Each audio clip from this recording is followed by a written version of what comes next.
Hello, hello, hello. It is I, your fearless leader, Travis Gibb. I am hanging out with a bunch of cool creators tonight. We're going to be talking about comics. We're going to go over all their Kickstarter campaigns. It's going to be a lot of fun. I know a lot of people are out there watching Captain America tonight. I'm watching that tomorrow for V-Day. I've got a wonderful Imperial Stout here. So it's going to be a good time. We're going to try to raise some funds. We're going to try to go over stuff. A lot of these people haven't been on my show before, so we'll see how that goes.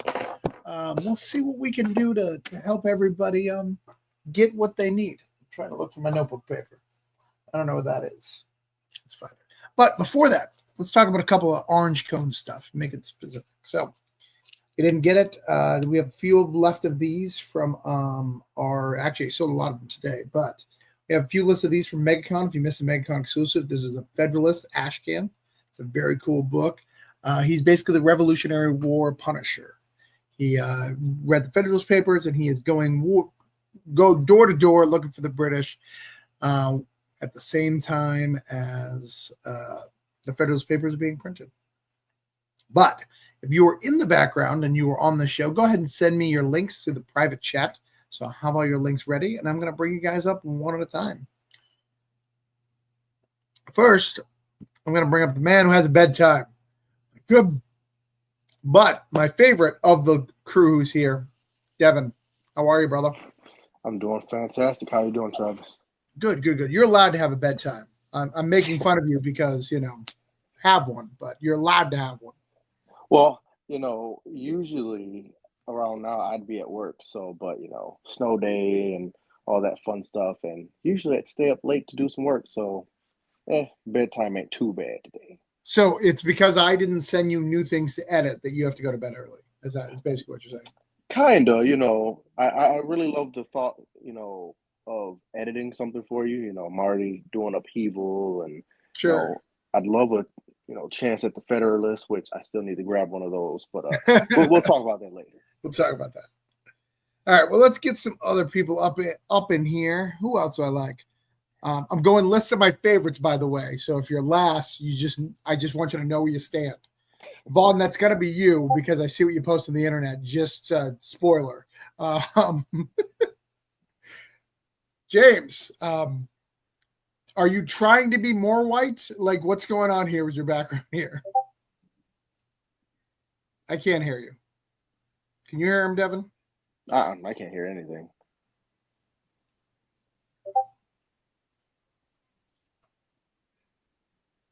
Hello. Great internet. Come on. You can do it.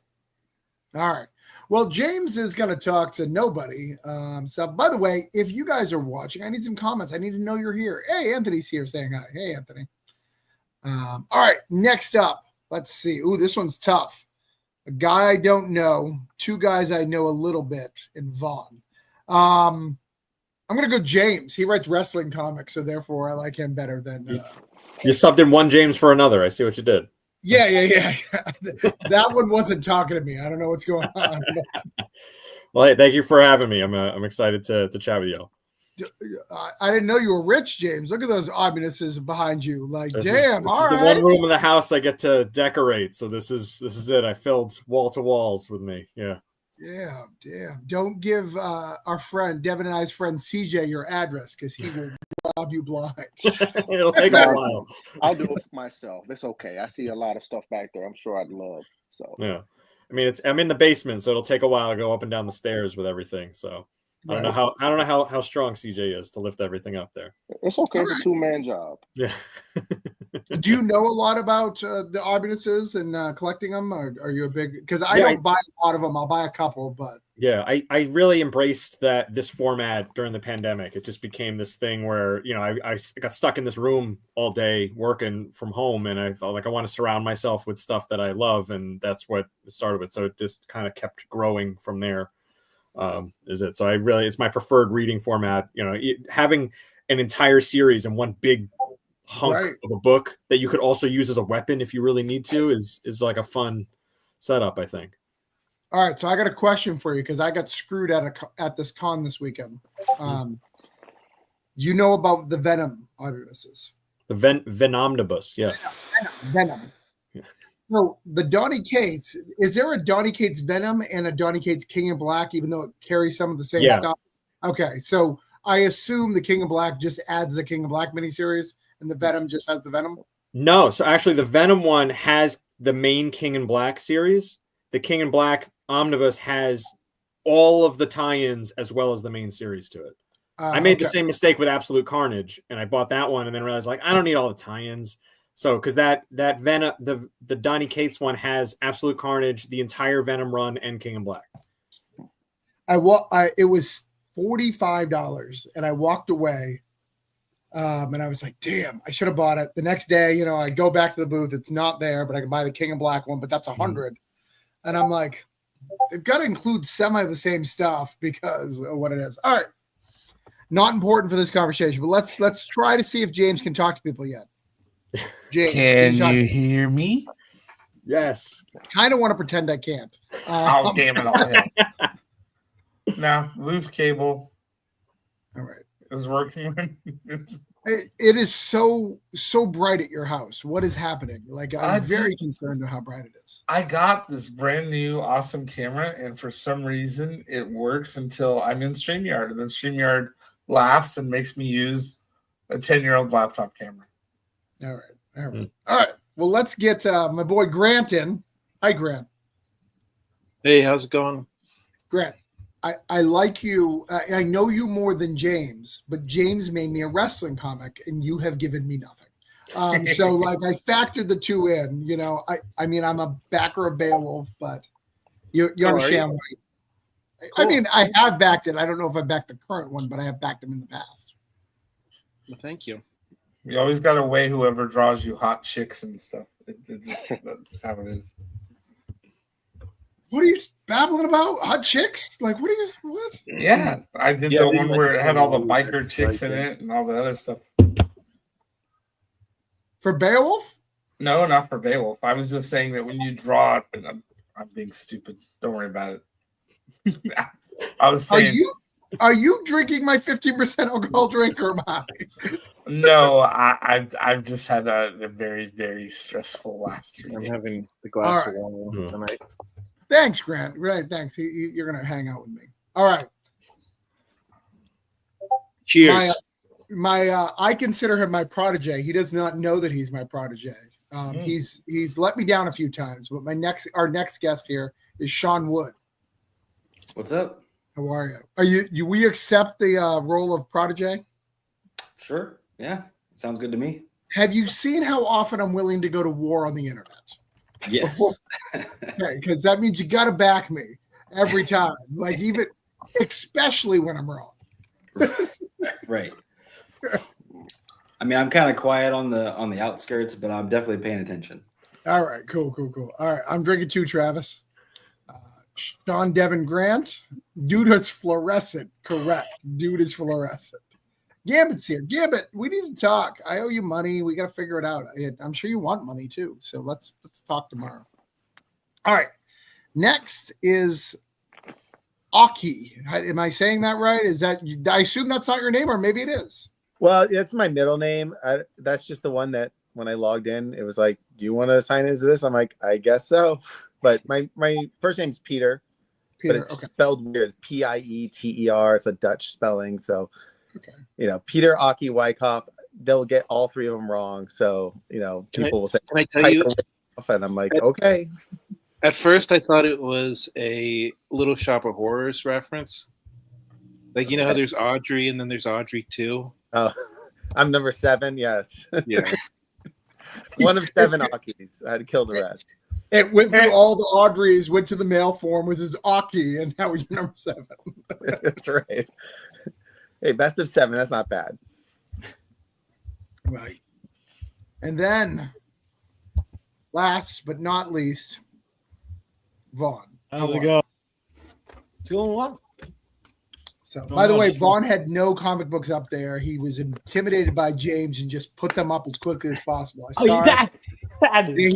If he says anything else why he's lying, I don't care what video you've seen them there. He put them up because he was jealous. I scrambled them.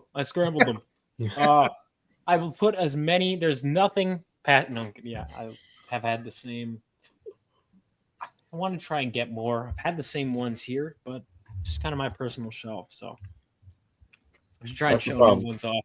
The problem is, it looks like I don't have any DC because I've organized them in such a way that the DC gets cut off before they even get shown here. That's why I split them up. Marvel's on one side, DC's on the other side. Like, you got a better setup than me. I'll admit it. I'll admit it. Yeah. Also, Facebook, it's kind of creepy. As soon as I saw Devin, I'm scrolling through Facebook and somehow he pops up to add friend. Like, how does it know? Oh, well, that is crazy. To be fair, I've been kind of stalking you a little bit. I keep seeing you pop up everywhere, so it's like it's inevitable, right? Happens. All right. Well, if you're connected to Facebook here, it's probably the way that happens. That might do it. Yeah, I am streaming through Facebook because, believe it or not, that's my biggest stream thing. So I get more out of Facebook, and I'm monetized by Facebook. I'm Facebook famous. They give me money to post on Facebook, which is still very weird to me. I'm not sure how that works, but I'll take it. Question it. Free money, right? Yeah. It's only like $20, but what's worse is I can't figure out how to do better. Don't give me the right analytics to let me know what I'm doing right. So it's just random. All right. So we got all of these campaigns. All right. They're all Kickstarters, which is great. So because they're all Kickstarters, Charlie, who's in the chat, if you guys don't know Charlie's a great dude. That's Charlie McKelvey right there. He will do an email for every one of these campaigns tomorrow through his newsletter to let everyone know they're live, which is really cool. So by being on that show, you get the extra benefit of that. So here is what we're going to do, gentlemen. I'm going to write down all of your campaigns and what you're at currently. We're going to tell people to back you. You're not going to do a lot of pitching like you normally will. You're not going to share your life story and how it's the most passionate book you've ever had. We're going to tell the basic description about your book, and we're going to try to get you backers because that's the goal here, is to get you backers. So that's what we're going to do. I'm going to write it down, and I'm going to try to, yell at my audience if they don't back you, because that's what I do. Is my job is to get you backers. But I don't want to hear your sob story. We're all creators. We all have a good story. We're all passionate about the stuff. It's not a who's more passionate. It's about getting money and backing books and putting freaking comics out on the internet. You guys cool with that? Oh, yeah. Yes, sir. Hi, all the way from Canada. Stephen Prince has never heard of Charlie. Stephen, you're going live next week, right? I think. So I'd love to see Stephen Prince. But I need to find a piece of notebook paper because I don't want to rip up a bag and board because I had about $300 of orders today that I have to ship out tomorrow, and I don't want to waste it. So give me 2 seconds to get that, and I will get one of your campaigns up. So I don't have any comics behind me, but my friend did do some Elden Ring art. I don't know if you can see it. Ooh, that's cool. Nice.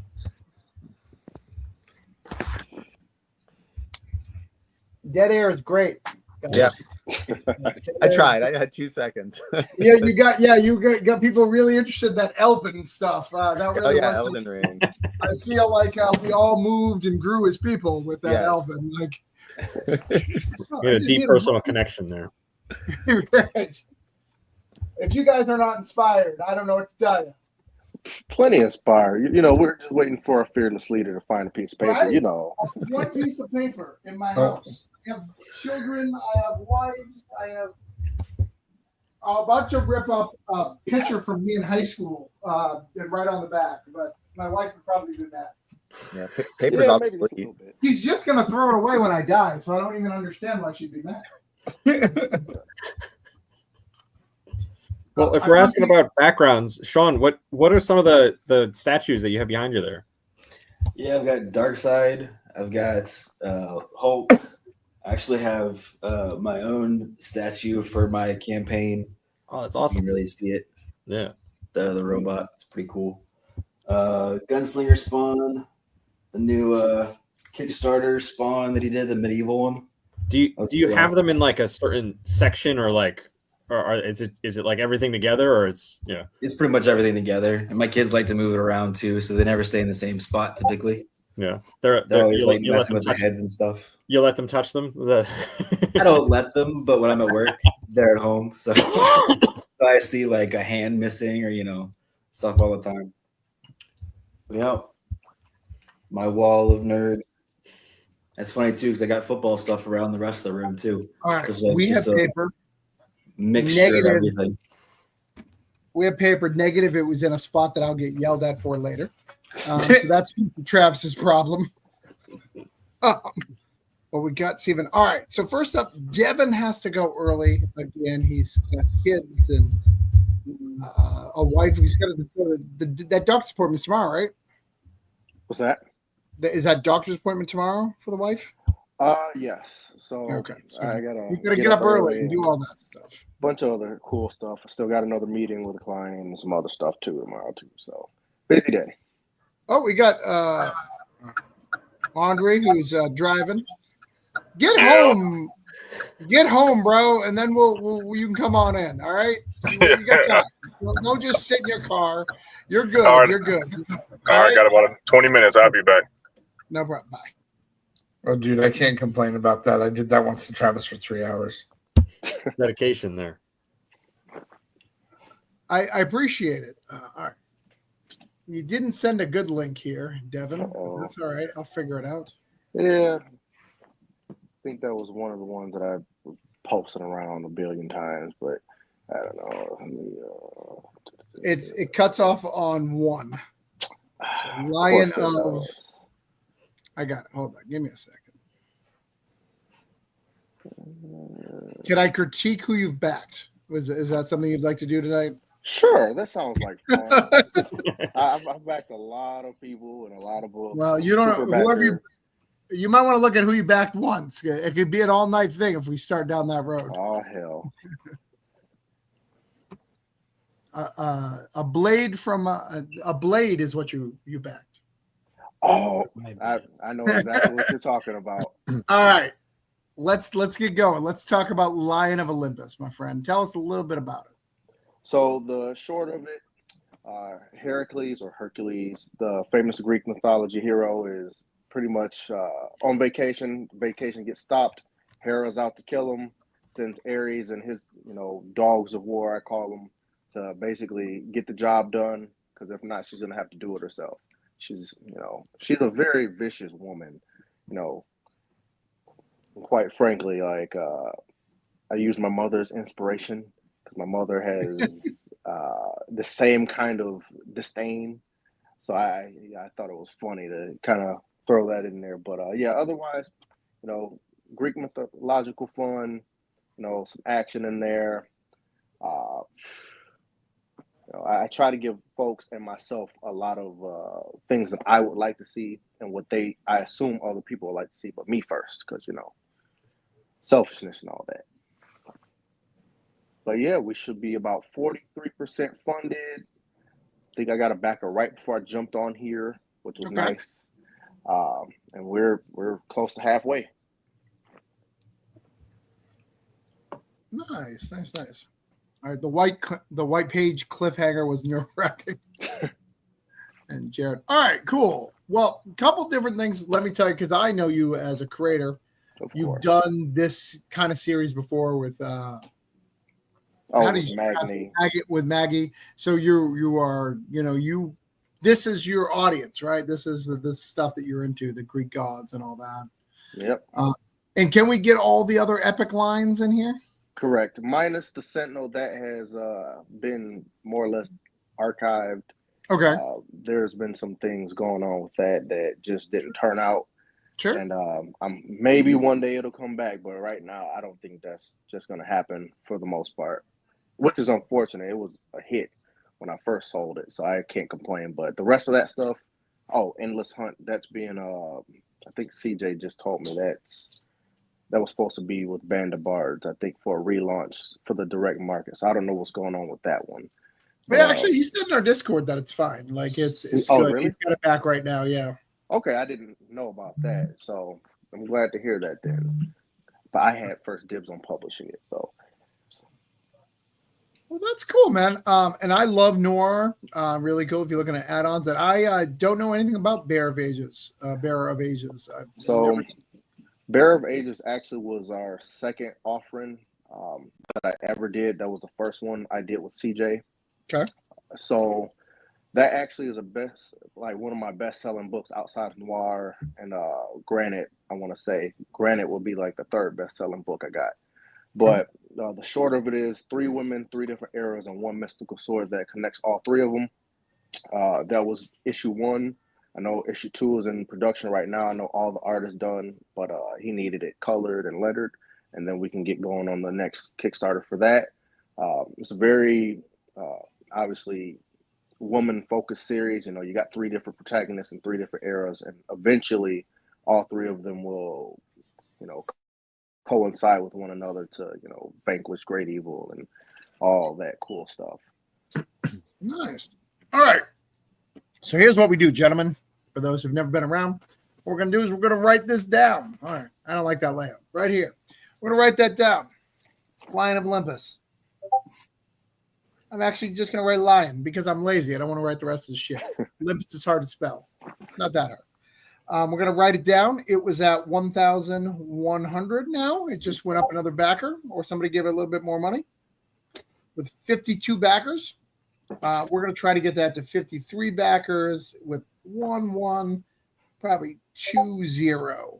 Probably costs about $20 to get a book. So we're going to try to get you at least 1 backer tonight. I would normally do more, but, people are watching Cap. So I'm going to let them do that. So, all right. So we'll come back to you in a little bit if you are still here and try to get that.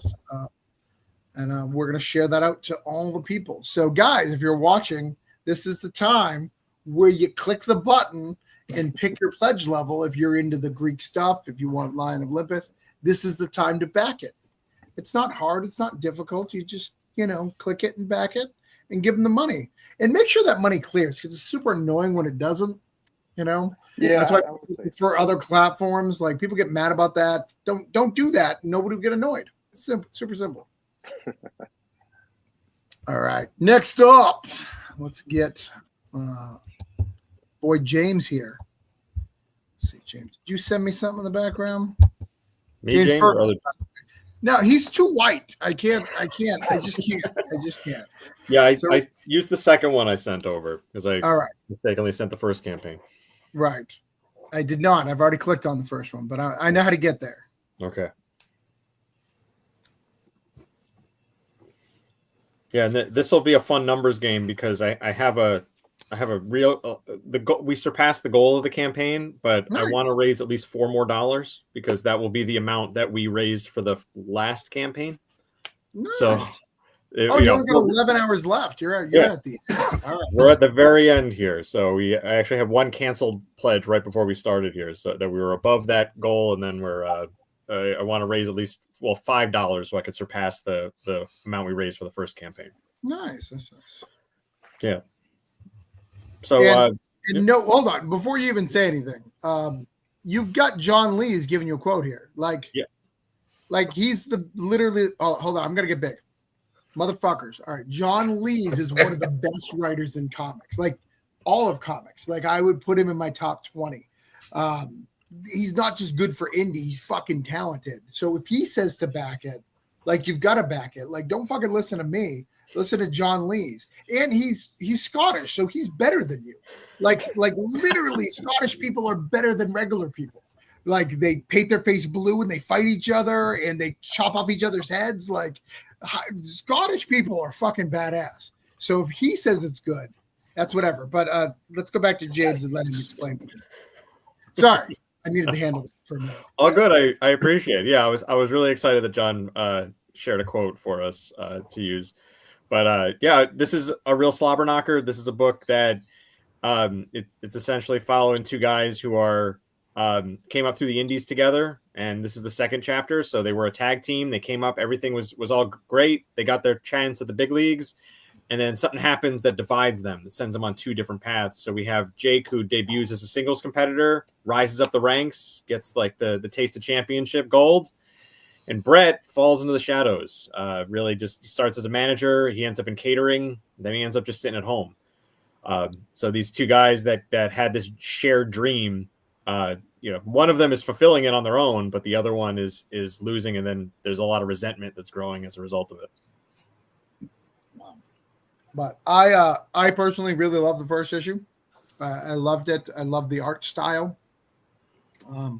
I like the scratchy, grungy looking art style to it. I think it really fits the book when you read the narrative. Yeah, that's Dan Buxa. This is the third book that third thing I've worked on with him on. We did a couple of shorts together. And what's funny is when I was reviewing comics some years ago, I was in love with the book that he did called Howl with Easton DeVerna and another co-writer, that he drew werewolves like I'd never seen before. And I reviewed the book. I reviewed both issues that had come out of it. And then to fast forward, it was like this surreal experience that I got a chance to work with him. And he drew this stuff that we created together. So it's just such a great, full circle moment. No, this book is great. You got some great support there. I love it myself. I'll give you message me before the next campaign. I'll give you a pull quote as well. Yeah, I appreciate it. Thank you. I really like this series. I really love wrestling, if you don't know. So I am extra judgy on it. Judgy yet supportive. Yes. Yeah, judgy yet supportive. Yeah, I will even say because Crimson Cage is not my favorite of John Lee's stuff. I may even like it more than that. So. Oh, wow. That's saying something. And I'm a huge Mark, if you guys couldn't tell by the whole rant of John Lee's. I was looking into his stuff because you suggested him so highly. Oh, no. He's so fucking talented. Yeah, I mean, Sync is a big standout, but there you go. I have a framed picture from And Then Emily Was Gone hanging over here that I got from one of New York Comic Con. And I brought it home, and my wife was like, "You can't hang this in the house. This is too creepy. So it has to stay in this room, in my office, instead of the rest of the room." So let's try to get you a backer. 3,580. We'll try to get you a physical backer. We'll add you to my list. We're going to share it out. No, Sync is a good one. I also am a big fan of Hotel. Those are my two favorite series by him, and then probably Crimson Cage and the Nasty. I haven't read the Nasty yet. I have to do that soon. That's good stuff. Share that out, guys. I would like some comments, guys. Let me know you're watching. Interact. Got some great people here. No, shit. I follow too many wrestling things, so it's trying to hijack your link on Facebook. I'm going to wrestling next week, seeing Kurt Angle, Kevin Nash, all sorts of people. That's exciting. Sweet. Do you go to indie shows as well, that's an indie show. That's an indie show that I'm going to. But I also I live in Florida, so I go to NXT periodically. Oh yeah, that sounds great. So and we have TNA a lot down here, so AEW too. I watch them all. Yeah, I like. There's a local indie show that comes around every month, and we've gotten to the point where we're going every month, and it's one of those things they're as close to you as you're 5 feet away from them. So when you yell something, they hear you, and then they yell back, and that's just such. That's next week. I love going to those shows. I've taken my kids to them. One of the times the wrestlers got up out of the ring, grabbed my best friend's son, and grabbed my son, and used them as weapons. And they'll never forget that they had to fight in the middle of the wrestling thing. Those little house shows are so, I don't know. The energy there's fantastic. Yeah, they're a lot of fun. All right, Grant, tell me what's going on. Unmute myself. I'm good. Tell me what's going on with Beowulf. What's going on here? Yeah, so like the last miniseries, this is a modern-day continuation of the fairy tale of Beowulf. This is the sequel/prequel to last year's miniseries. And in this one, he is going... in this issue in particular, he's going up against Grendel's mother, but in this mini series, he's going up against Grendel and Grendel's mother, which I wanted to do because the first question that I get is always for the original miniseries. The big question I always got was why isn't he fighting Grendel? Because a lot of people don't even realize that Beowulf had other adventures other than fighting Grendel and Grendel's mother. All right. So that mother doesn't look like Angelina Jolie. So is that a concern to you? Yeah.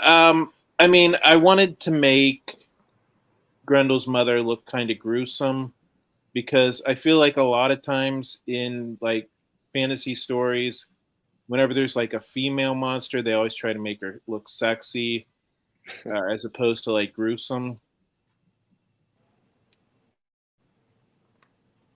Again, at 25, I saw a computer version of Angelina Jolie naked with Roger Avery and Neil Gaiman writing, and I was super excited. And that's not what you're giving me here, Grant. I'm not saying it's bad. I'm just saying someone has given me more than you're giving me. I'm just saying. Clearly, you need to play into Travis's fantasy. Well, obviously, I'm taking this in a different direction. All right. I'll allow it, Grant. I'll allow it. Can we get some cryptids, the League of Cryptids and the add-ons? Yes, absolutely. At the bottom of the page is all the different add-ons. Okay. If you want to get League of Cryptids number 1 and number 2, those are available as well. Nice. And your cat is also making an appearance again? Yes. Yeah, this is Mooney. He's based on my real-life cat who passed away about a year and a half ago. And, yeah, he's very noble. He's very, like I always say that he should be voiced by Ian McKellen if they ever make a movie out of this.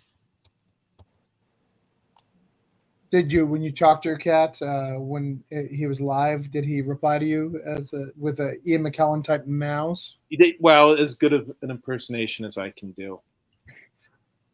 We are the future, Grant, not them. Exactly. All right. Well, I have you down at 2,295 with 85 backers. We're going to get you shared out, see if we can get you backers. I am sure people love Beowulf out there, so let's get. Yeah, the goal is 3,000. So I hope to, like this time next week, I hope for it to be funded. Okay. Be a problem. All right, let's share that out. See if we can get you some backers over there. All right, let's shut this down. See who's next. All right, James, I'm going to give you one shot. James Burton. Gotcha. So let's talk about it. It's been a couple weeks since I've seen this campaign. Well, nothing's changed really because you're still on stuff. Now, hold on. Let me go big again for a minute. Okay, gotcha. Guys, the next two, you can't fuck up. You can't fuck up. I don't have to yell about it or nothing. All you've got to do is follow their campaign. You don't got to back it. You just got to follow it. You got to click a little button so you know they're following it, and they can get their comeuppance, and they'll feel happy that they got that many followers. That's all you got to do. So the next two, that's all you got to do. So don't let me down because it's really easy, okay? All right. Go ahead. All right. The Ballad of Nod is a story about a young girl who's dealing with losing her dad. And she is starting to attract attention from these demons in the dream world where they're coming for her while she sleeps. And her only guardian is a teddy bear she calls Patches. But one of those bad guys, the biggest and nastiest of them all, drags Patches into the dream world. And she has to go in and get him out. And I love this cover. I like that one too. Ryan Crobo did that one. That's his take on the character, and I was really excited for him to do that. It's got a very fun, colorful take on it. Nice. All right, so you're at 56. You're Ringo nominated here, which is very impressive. That's awesome. one of many that are involved in your anthologies, bro. Right. So I'm the main guy who's nominated. The rest of you guys are just leeching. Is that what you're saying? I'm accepting my position on the totem pole. Fair enough. I think that's a fair set. You're all right. You're all right. But so guys, this one's easy. It's at 56. You just gotta click it. Just click the thing and get notified. I shared the link. It's not hard. We can increase this. This is really easy to do. When are you launching? We're going to be launching on February 28th, which is a Friday. Okay. And running through the month of March. Okay, cool. Let's try to get you to 60. That's easy. We can get 4 people to click on that link. It's not hard. That would be awesome. You doing all right, Vaughn? I can see your ADD kicking in. All right. All right, I'll try better to hide it. Yeah. No, you're good. I am you when I'm in a thing and somebody's doing all this. So I can smell my own. I feel it. You're good. You got a sixth sense. I do. I too. I see someone. I'm like, they're one of us. They're one of us. Right? That's why I do the hosting, so I don't have to deal with that shenanigans. Yeah. But you got Poland Springs water, so I'm jealous of you. What were you drinking? I am drinking a stout, but you can't get Poland Springs easily in Florida. Really? So, yeah, and it is the best of all the waters. All right, Sean, you are next.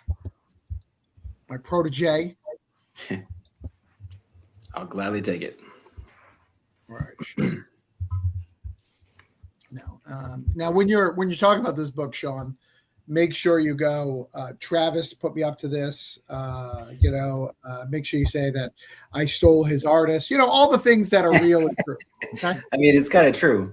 I know it's true. I'm saying, but I'm saying it in a funny way so people don't know if it's true or not.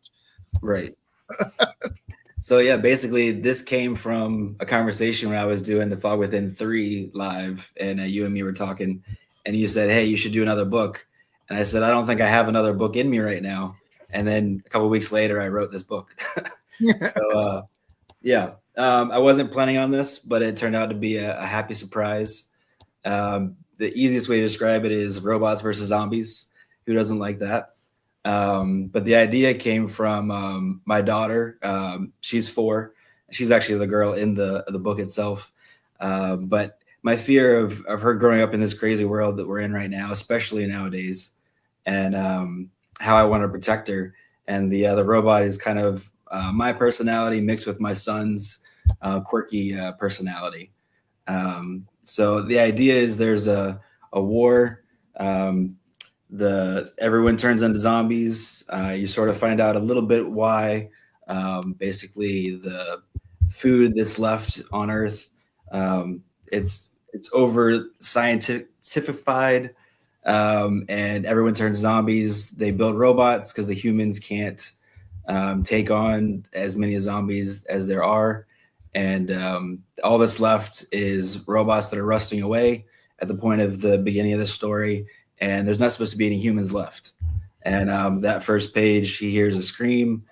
He decides to wake up, and he is happy that there's something to protect, basically. That's what he was built for in the first place. And so the little one is my daughter, and Recon, like I said, is like me and my son. But there's a lot of quirkiness to it. I've described it as Samurai Jack meets Wally, tasked with saving the last girl on Earth against zombies. You got a message, and I would take him up on this offer because where is it? There you go. It looks like he's already got it lettered, Sean. Yep. Letter Squids. He's been my letterer since the beginning. And he did the logo and everything too. He's done a phenomenal job. But I appreciate it though. I have seen Jerome's work for sure for all of his books. He's always trying to leave me. I don't know what that means. I should be concerned. John's a big fan. I'm a big fan of this book, man. I am so stoked for this book. I think you're going to kill it. I think it's going to have a good return. I appreciate it. Investment. It just looks like a lot of fun. Yeah. And and Dave does some great pages. Yeah. My only recommendation for him is slow down, man. We can't afford you. Like, you're too fast. He'll give you the guy. If you've never worked with him and you're on a budget, guys, do not work with David Swartz. He will he'll give you like 8 pages a day and be like, "Yo, where's my pay?" And I'm like, "Dude, you just started yesterday. What's happening?" Yeah, it's crazy. The last page, you see like the zombie swarming the girl. Yeah. He did that in I think 3 hours. Colored, like it was already inked and everything, but colors he did in 3 hours. I was like, what the heck? Wow, it's crazy. Yeah. All right. So we're gonna try to get you. You're at 158. We're gonna try to get you at least to 160. Probably more than that, but 160. You've been doing a pretty good job of getting them yourself. Yeah, it's been a long road, but we are live on Tuesday at 11 a.m. So it's coming up. Well, I'm gonna have a show next week, so we'll get you next week as well. Appreciate it. All right, Peter. So, yes, sir. When you click on your stuff, I want to know I judge you harshly for anime. It's fine. I just don't want people to know. People know me to know I didn't mention it, but I did look at your Facebook page, and you like Hobo Johnson, and very few people like or know and respect Hobo Johnson. So you would at least have a good part of you that I'm not aware of. So I love him. I've seen him in concert. I have his shirts. So yeah, I just like things that are, that are real, raw, passionate. So yeah. And I hear you. Yeah, and I have other like I'm a writer. I can't draw, so I have to pay people. And so on this one, I had friends who love manga style, and I was like, I'm gonna do something different. That's just a collection because I love to write short stories. Mm-hmm. So it was just, it turned out to be like 135 pages, 9 different stories, 9 different artists. And if we get the stretch goals, I'm going to get 9 different colorists and just kind of different styles. And they're anywhere from there's a couple stories that are short, like 4 pages, but a bunch of them are 32 pages, 24 pages. So I just kind of put a whole bunch of different stuff together. And, I wrote one story where the supervillain is heavily inspired by Elon Musk, but I don't want to say that because, I don't to, attack me in some way. But I thought, we have like a Cybertruck mech and stuff like that. So, so it's 135 pages total, right? Yeah. And so based on every manga I've read, so it's a 35 pages of stories and 100 pages of powering up. Yeah. Is that what's Dragon Ball Z style? No, but they're all different stories, and but it's more like each one's different, but it's a lot. It's kind of what I'm going through, like just kind of pissed off at the world and everyone doesn't care about what's happening, and so it's kind of a little bit of a big fuck you to the billionaires, the corporations, technology. I have to ask, who gave the possum a handgun? That was me. Thank you for asking that because I saw it. I'm like, I need to know what happened to that possum. Oh yeah, right. Of all the reasons like this, we need more about that possum. That possum is very interesting. I'm intrigued by said possum.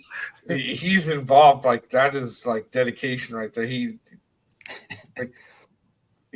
willing to go. That story in particular has a lot of animals killing a lot of humans, and it's very gory, and you get to see it all. And that's kind of I love Mortal Kombat days and stuff like that. So I really like gratuitous gore. Reminds me of that video game Squirrel with a Gun. What is this? I gotta look this up. It's a literal game. It's a squirrel, you run around with a gun, and it's just weird. I like it. I've seen the trailer for that. Yeah. Oh my god, this looks incredible. Yeah. So I have not backed that. I have not played that game, but it looked really good. And these add-ons. So tell us about these COVID kids. Yeah. So that was my second series. During the pandemic, I was just kind of I wanted to make a story just about how basically kids killed all their parents by being gross. So I just kind of based off of I have kids. My my sister has kids. So it's inspired by real life things that people did when you really don't want them to be gross and touch, like licking a turkey inside a grocery store. So I just wanted to, make a book where, that's kind of poking fun at something that was horrible.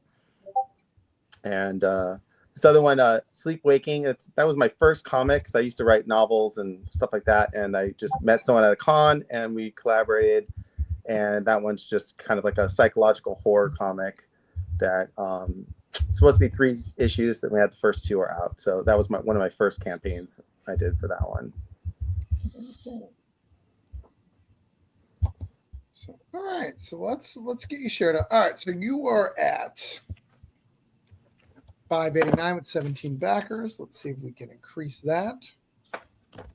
Yeah, my problem is I have an eclectic taste. So I'm like, I'm gonna do this one thing, and then I'm gonna do something else, and then I'm gonna make board games, and then it's hard to like build an audience when everyone wants something different without staying. Oh my god, I get it, dude. I even during this stream, I'll be like, oh, here's another task to do, and I'm like, stop. Yeah, so I mean, for me, this is all just fun for hobby stuff. So it's like I'm just doing it for me. So I got big 17 backers going strong. Yeah, bud, you got 26 days. You're definitely on the way to funding, so you're good. Let's see if we can get you a couple bucks here. We'll get I've been seeing it. It just went up. I was saying I've been seeing it a lot. Ooh, I've been seeing it a lot. Just went down at 586 at 17, and then it went up to 596. God damn it! Hold on.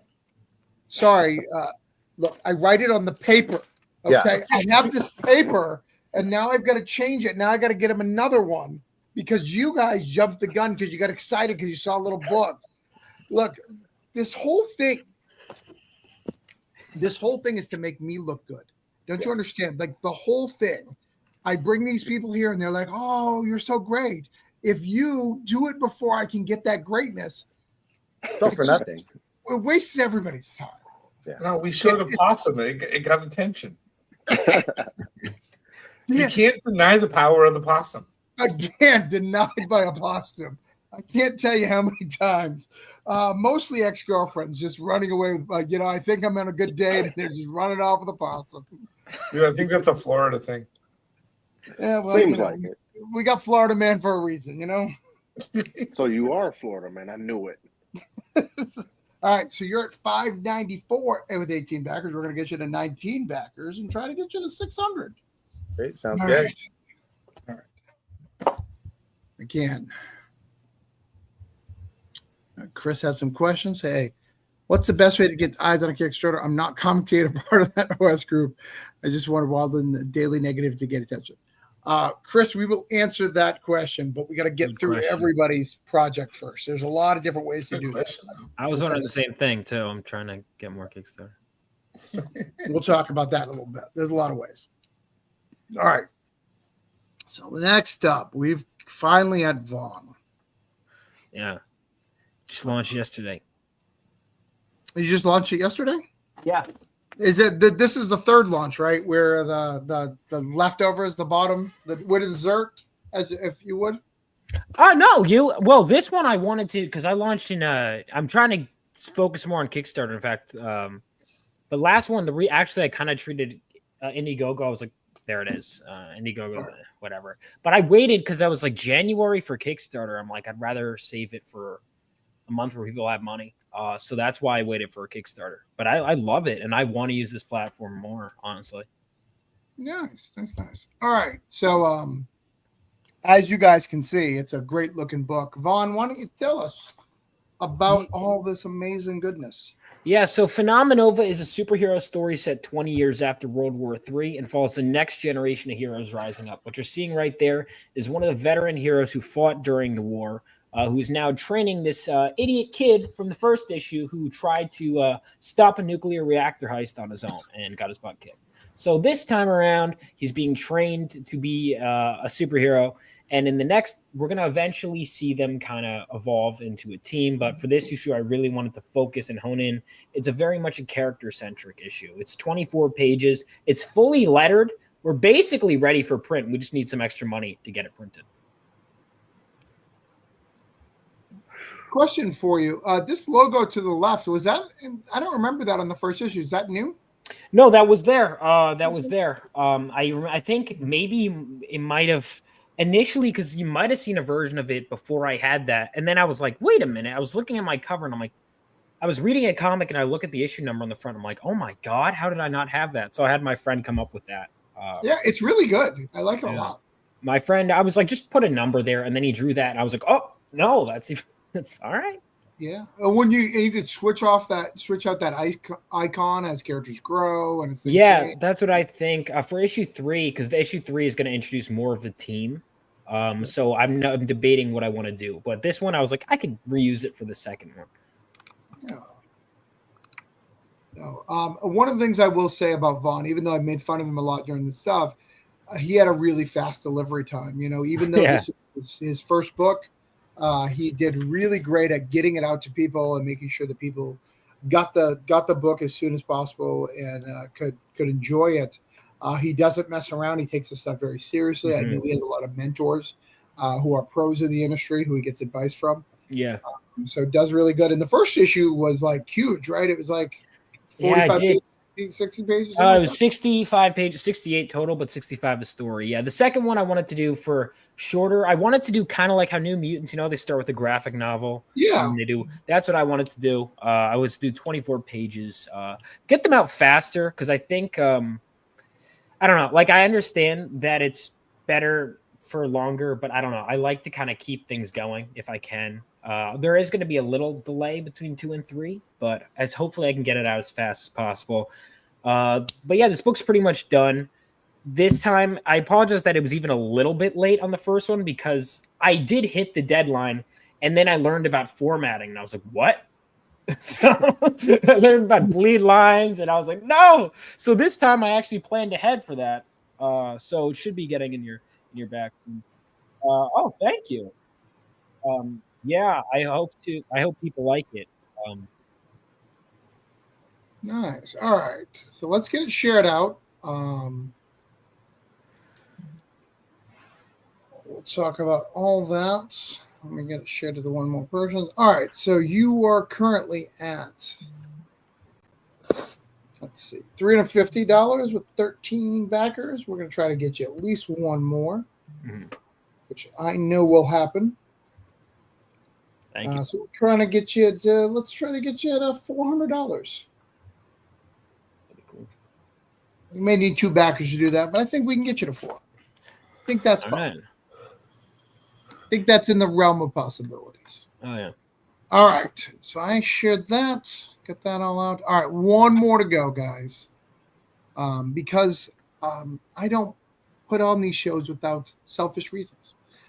So I am in the last days of my campaign. So my campaign is Granite State Punk. We are on the 5th issue. This is the final issue of season 1.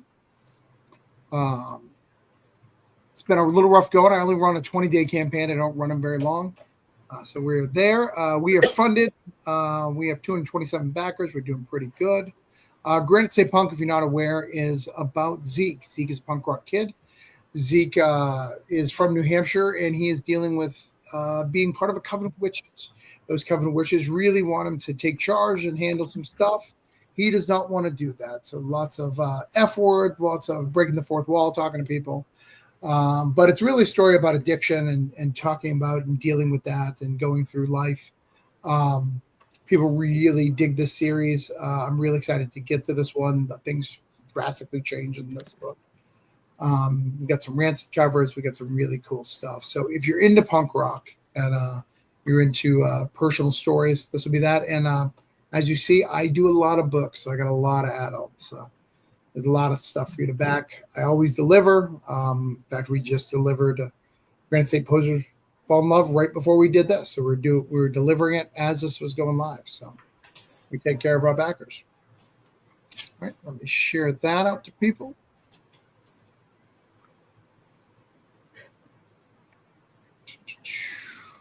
See if I can get a backer myself.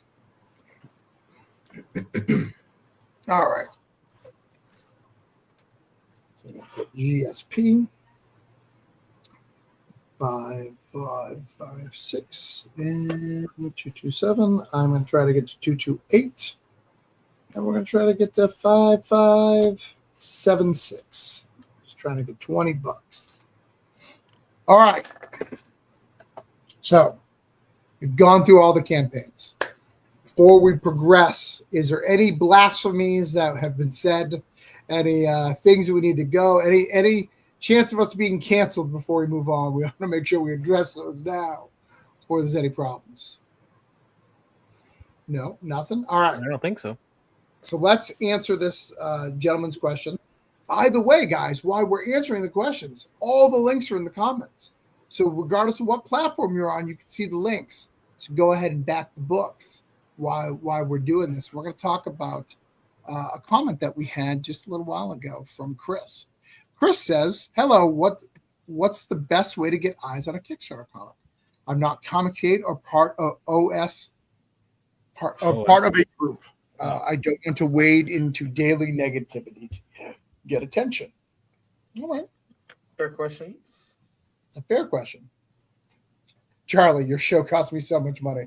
I'm sorry, Charlie, but people appreciate you back in Charlie Stadium. People appreciate it. And since Charlie's there, even though he's not on, because I know he puts his kids to bed, we're going to show his campaign real quick. We're going to show it. Hold on. Because if you don't know Charlie Stickney, he's the man. The richest man, to be specific. He's not the richest man. You may feel like he is based off of his campaign. But, I've seen what those books look like. I'm like, it's hard to do anything around. Actually, a lot of y'all, you, Charlie, Pat Chan, y'all have these books that, man, just gorgeous stuff. So here is Charlie's. Let's get Charlie shared out. Glaring and Thane, 25K, 797 backers. This is set in the wide ass universe. Glaring is one of the breakout stars. I don't know what's up with Charlie. She died a long time ago, but he keeps telling stories about her. I think he regrets the death and he's just feeling bad. That's my only theory of why we continue to get massive Glaring stuff. Spoiler, by the way. Charlie may get mad at me for spoiling White Ash for people. But lots of good stuff. And also my favorite book, The Game that he does, which is really cool. How I Slept My Way Through College. You can get all these cool books. This book is dope. Charlie's great. Connor Hughes is great. Highly recommend. I'm going to share it out. No, it's fine. I'm just here to support. Oh, I think that was before I shared stuff. I'm already decided to share stuff, Charlie. I'm sharing your stuff anyways because you make good stuff. People should know about it. There's a reason why you got so many backers. They're well earned. So let's get that stuff out. All right. Back to the question. My comic was done before I launched it. So did I do it backwards? No. First thing, no, you did not do it backwards. That is the proper way to do it. Mm-hmm. If you have the finished book beforehand, that makes you in a class above other creators. It makes you, delivering is the biggest thing. It's the reason why, you mentioned Comicsgate. It's the reason why Comicsgate really has a lot of beef. It's not just the attitudes. They have attitudes, they have agendas, they have all that. But the real big key is they don't send out their books. Nope. So they have no thing to stand on. Like 3 years per book or a year and a half per book is just not acceptable. And nothing matters unless you finish. Right. You're only as good as what you finish. And a lot of them use their names to get them to it. But how do you get your book to stand out on Kickstarter? That's the question. Does anybody have answers for that before? A clean click answer? Sure, go ahead. I thought this was why we were here, right? Like this you got it. Yeah. Dude, I don't know. I think I learned on my last campaign that I needed to spend way more time trying to get people to notice it beforehand. And I didn't. So I'm trying to give myself over a month. I've been here. I've been talking about it online, and I should be using an advertising budget, but not this time. But the prep time and making sure you have a lot of time to talk about the project to get people charged up, whether it's friends and family or other creators, people it takes time to build up momentum, and you should build up the momentum as early as possible. So if you're gonna finish a book in June and you want to kickstart it in July, you should be talking about it in May. Mm-hmm. At least. At least. Yeah, earlier the better, because you could. There's nothing stopping you from making that Kickstarter page and at least trying to submit it for approval.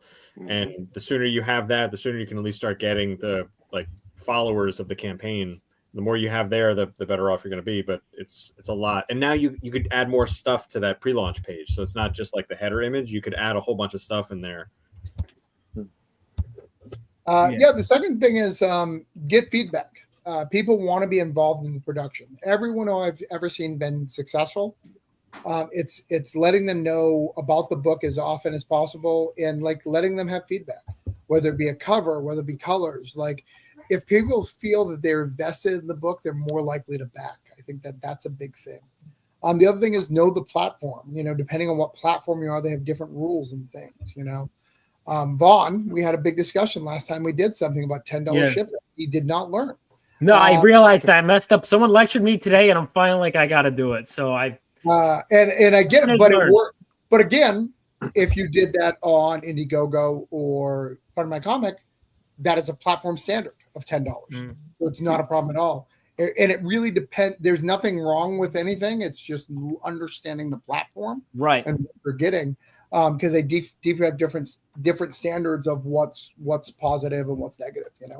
Mm-hmm. I definitely want to lower it, especially.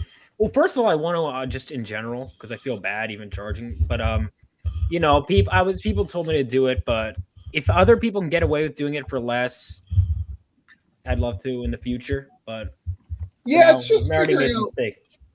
Yeah, you gotta. You gotta. That's one of the things you gotta eat the cost.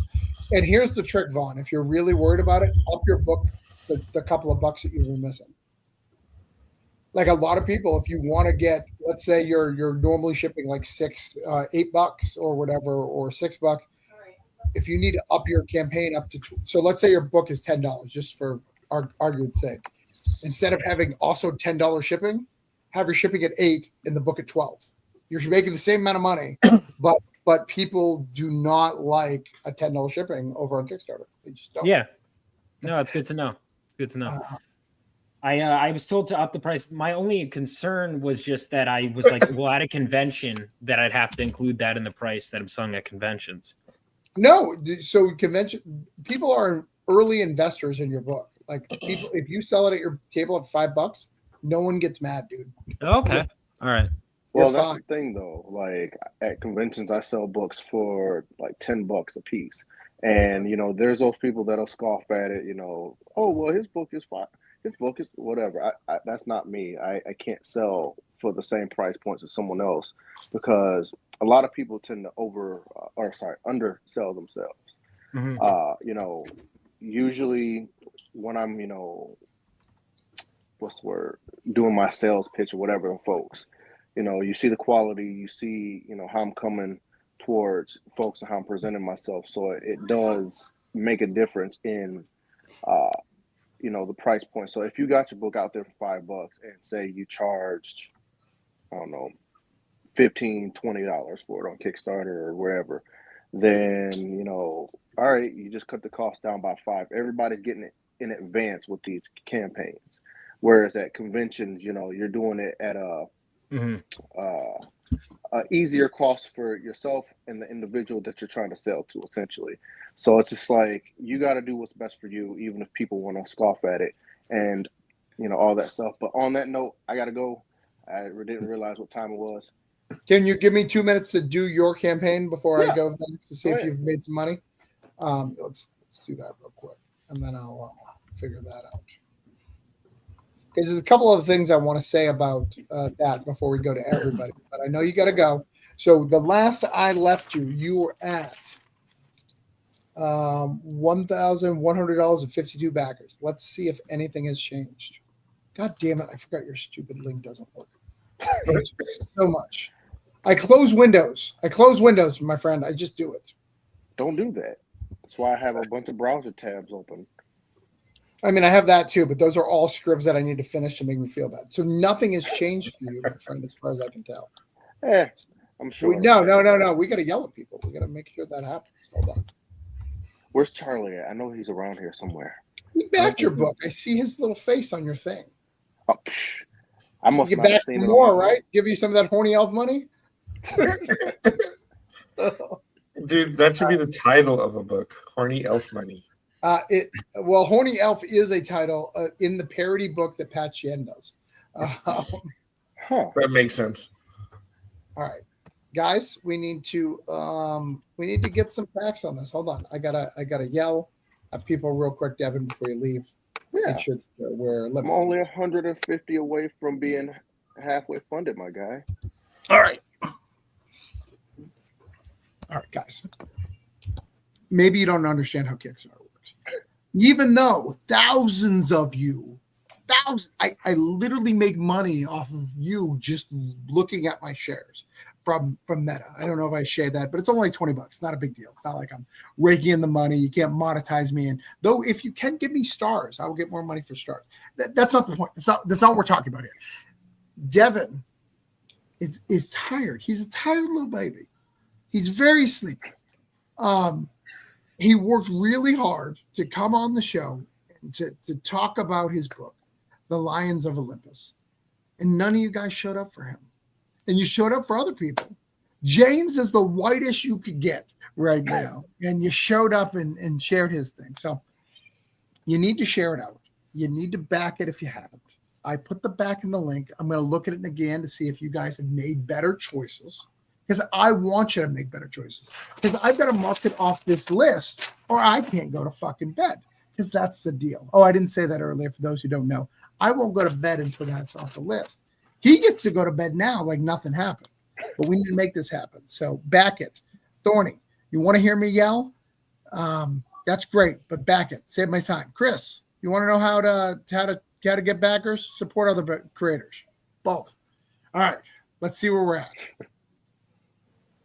I'm gonna refresh. Pretend that everything's fine. All right, I'm gonna have to get you a backer. We'll get back to you, Devin. I'm gonna have to yell about you in a little bit. I appreciate that, Travis. All right, go to bed. I'll see you guys. It was great chatting with y'all. Let's see you. Good night. Good meeting you. So let's continue on this discussion. We'll go back and get Devin a backer before the night's through. Refresh again. Hold on.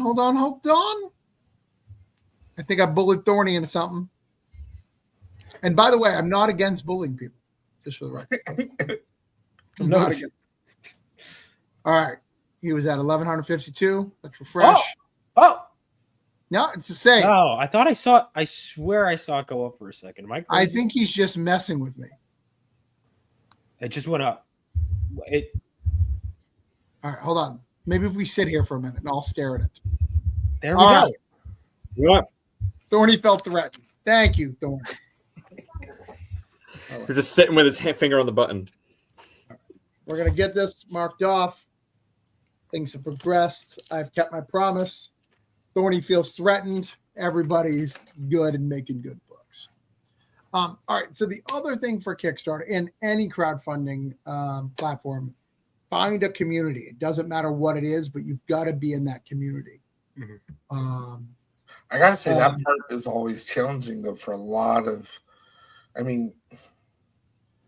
inserting into a community, there are different challenges for it. Sometimes it's learning the etiquette of whatever the community is. Sometimes it's how able you are to contribute to it. Sometimes some people have a lot of nervousness about getting into those communities, or they join the wrong ones. It can be a little confusing. I'd say that one is really important. You're completely right, and I'd also say that one for me has always been challenging. But I don't think you need a community that's like 1,000 people. No. Like a community can be like 2 other people. Like my buddy Phil Butehorn, like he set up a comics chat with me and like 2 other dudes, and like that was it. Like it was just we had this little group. We've been in this group chat for years, and it's all like, "Hey, I got this idea. Here's the thing," and you're just kind of bouncing up for it. That's where have your back. Yeah, it's honestly community starts. You don't want to. I think also like having multiple, because like community, but I think also multiple communities, quote unquote, but also kind of like, for example, I mean, you saw me at the bar at Baltimore. I'll be like, oh, this person. You want to network. I think networking is probably the most important thing. I mean, in any industry, but especially if you're crowdfunding, word of mouth is so important. Getting on shows, all of this, like even this right now is networking. Like, you know, I would say that's one of the most important things. You never know what literally just hanging out with someone at a con or on a live show could lead to. Yeah, I didn't know some of y'all before tonight. And, I know. Checking out your books. So Grant. it's like, all right, this is cool. And so, well, hold on one second. We got Andre coming in. Hey, Andre, how are you? How's it going? Hey, how's it going, fellas? How y'all doing this evening? Yeah, good. Go ahead and send me your link, and we'll get back to you. We're having a discussion right now. We'll get your campaign up in a minute. Yeah, I joined the CAPS. That community. You joined what? I joined CAPS last year, and then they completely imploded. So maybe I'm bad luck. I don't know. Was that the one that someone stole money from? Yeah. Which group is this? I know that person too. Yeah, we all know that person. It's the Comic Pros. It's been around since like the 80s, and then of course, when I join, it all implodes. I have bad luck. When I used to have a crappy band, and then when my CD got into Tower Records, they folded, and like when I got into MP3.com, it folded. So maybe it's me, maybe it's not. Maybe it's bad luck. That's what I mean. Sometimes it's just timing. You can't fix the luck of timing. But what you can do is not give up and just keep working on it. Right. Well, one of the key things that I see that people make mistakes a lot when you talk about community is they think they're being active by sharing their link. That's one thing. You're not active to the community. If every time you come into the chat, you're sharing your link, you're not active in the community. You're trying to get money from it.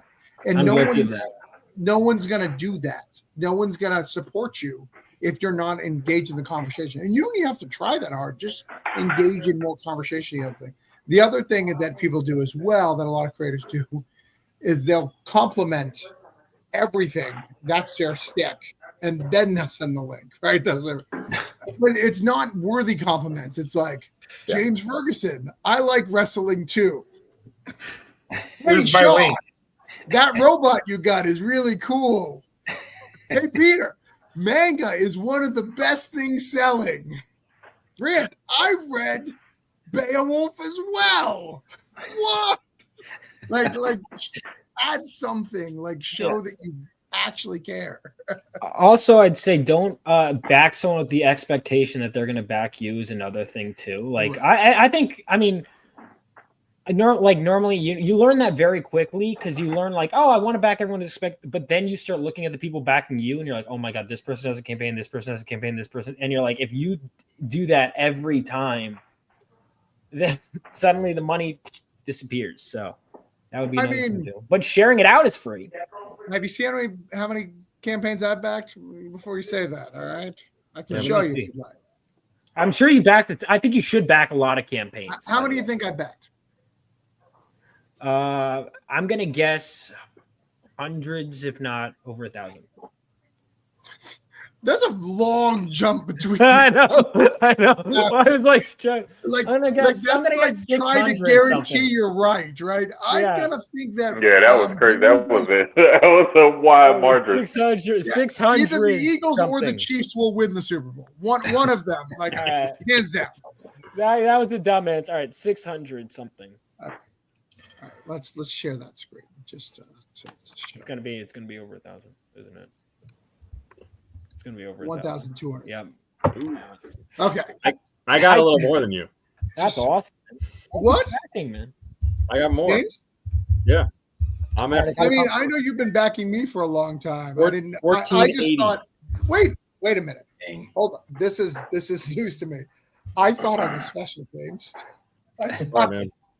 Sorry, I had to find out this way. Yeah, so I got 20 more and I hit 1,500. So what's wow. What's going to be the big one? What's going to be that one? No, well, I look, I'm not a millionaire, but it's where like I could back for $5 for PDFs all day. So like that, I'm happy to do. Yeah, I do mostly physical. I've slowed down on that a little bit, but I do mostly physical. But Dre, you're sending me a lot of things that I'm not going to share. So I appreciate that, but we're just going to go over your campaign in just a second. So Andre, let's go over Andre. Andre's excited. Let's get Andre's book up. He's a little late. He was driving in a car. Hopefully getting me and my wife had a date night. Valentine's Day is tomorrow. She fucked you, man. Like, yeah, you gotta I know, do right? it again tomorrow. Like, yeah. That's how so they get you. It's split up between me and the kids. Like, so it's back to it again tomorrow. All right, so let's. But it was fun though. Like, we had a good time. So here's what we do, Andre. We don't do hard pitches here. We do a quick pitch. I'm gonna write down your numbers on this piece of paper, and I'm gonna make sure I get you a backer tonight. That's what I'm gonna do. So I'm gonna do what other people don't. We're not gonna waste any time. People know what they're supposed to do. We're gonna talk about comics. We're gonna make sure everybody gets taken care of. But we are gonna let you pitch real quick and tell us what's going on. So go ahead and tell us about Patreon. All right. So name is Pantheon. So hi everybody doing? My name is Andre Berkeley. I am active duty military, and it's in my dream to create comic books. So I created over 230 characters for my universe, and my first entry, which is my flagship character, is Pantheon. Pantheon is a coming-of-age story about a Cameroonian Italian teenager who ends up getting hold of a mystical artifact that allows him to house 6 gods inside of him. He has a robust rogues gallery, so like I put in a couple years in designing this project, and I'm fairly ignorant to Kickstarter. This is my first campaign being thrown up, and I saw that you guys had Devin on here earlier. Devin is actually the writer for Pantheon, and he's been a really good friend as far as helping me with the Kickstarter and everything else. He's always open for me to talk to, because even though I wrote the synopsis and the plot and, you know, the characters and everything, Devin was the genius who pieced everything together and made everything stick. So, yeah, so it's just a coming-of-age story of a teenager. If you're a fan of Miles Morales or Terry McGinnis, you got a teenager that acts similar to the two of them. And as far as like the overall theme of the story, it's a cosmic step-by-step storyline. So he doesn't even know all of the abilities that he has or what he can do, and he has to learn that slowly through each issue. Nice, that's nice. Ray, that's not what we do. All right. All right, so let me get this shared out. So let me write you down here real quick.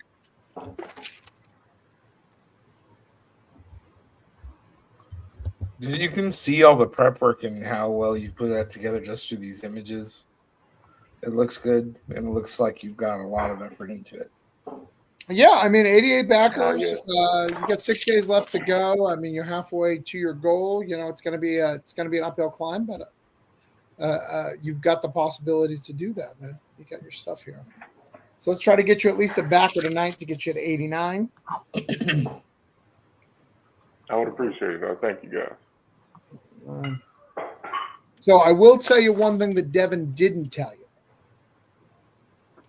So there is a trick to Kickstarter. It's not necessarily a trick, but it's a way to get noticed. And if anybody's listening right now, here's what you do. So one of the big problems that you have with your campaign here is, and this is going to sound like it's like I'm trying to get money from you. It's not. You have only backed one campaign. You've created one. Yeah, I just started my Kickstarter campaign. So, like, no problem. So there's a trick called the Hamilton trick. Anybody who's in, I think James, you're in. Yep. You're in Comics Launch, right? Both of you, right? Yeah. Brand, are you in Comics Launch? Yeah, Comics Launch. Okay, so there's a trick. So they can back me up that I'm not. This is not trying to me. So what the trick is? So there's a certain amount of Kickstarter groups, communities that won't back you unless you have backed 10 campaigns. So you've leveled in. Now here's the trick: you don't have to give real money, man. You could give $1 a piece. It's about building that number up. Nobody knows how much you spent. All right. So back 10 campaigns, because those people aren't even looking at your campaign because they're in backer clubs and things like that. All right. Okay. That's cool. So, I so like do that. I that. was completely unaware It of can be that. any campaigns you want to do, but it has to be at least 10. And once you do that 10, I wouldn't be surprised if you get a couple of messages from those groups. Probably to advertise and things like that, but they won't even give you those offers until you get to that point. Yeah, I've actually gotten messages before where somebody's asked me how involved I am. Like when I first started Kickstarter, I think I had like 8 or something that I backed, just like what Travis is saying. And I had a super backer literally ask me like, "Hey, what other things have you done?" And I'd like to see you be involved more in the community. So it's just showing the community that you are willing to put some faith in others. That's it. Yeah. It's actually the first conversation I had with Sean too, when I was teaching Sean how to kickstart. Like, it was one of the first conversations. It sounds. As soon as I launched the Kickstarter, I probably got like 8 messages, but they were all like spam messages. Like, as soon as I launched it, like the day I launched it, I got like 8 spam messages. Yeah. But yeah, I'm super ignorant to it. Like I said, this is my first one, but I've been trying to get as involved in as many groups as possible, like getting into debates or just open conversation. I don't know if any of you guys have ever heard of Comic Storian. He passed away. Yeah, he passed away not too long ago. That was actually a good buddy of mine. We served in Iraq for 15 months. His name is Potter.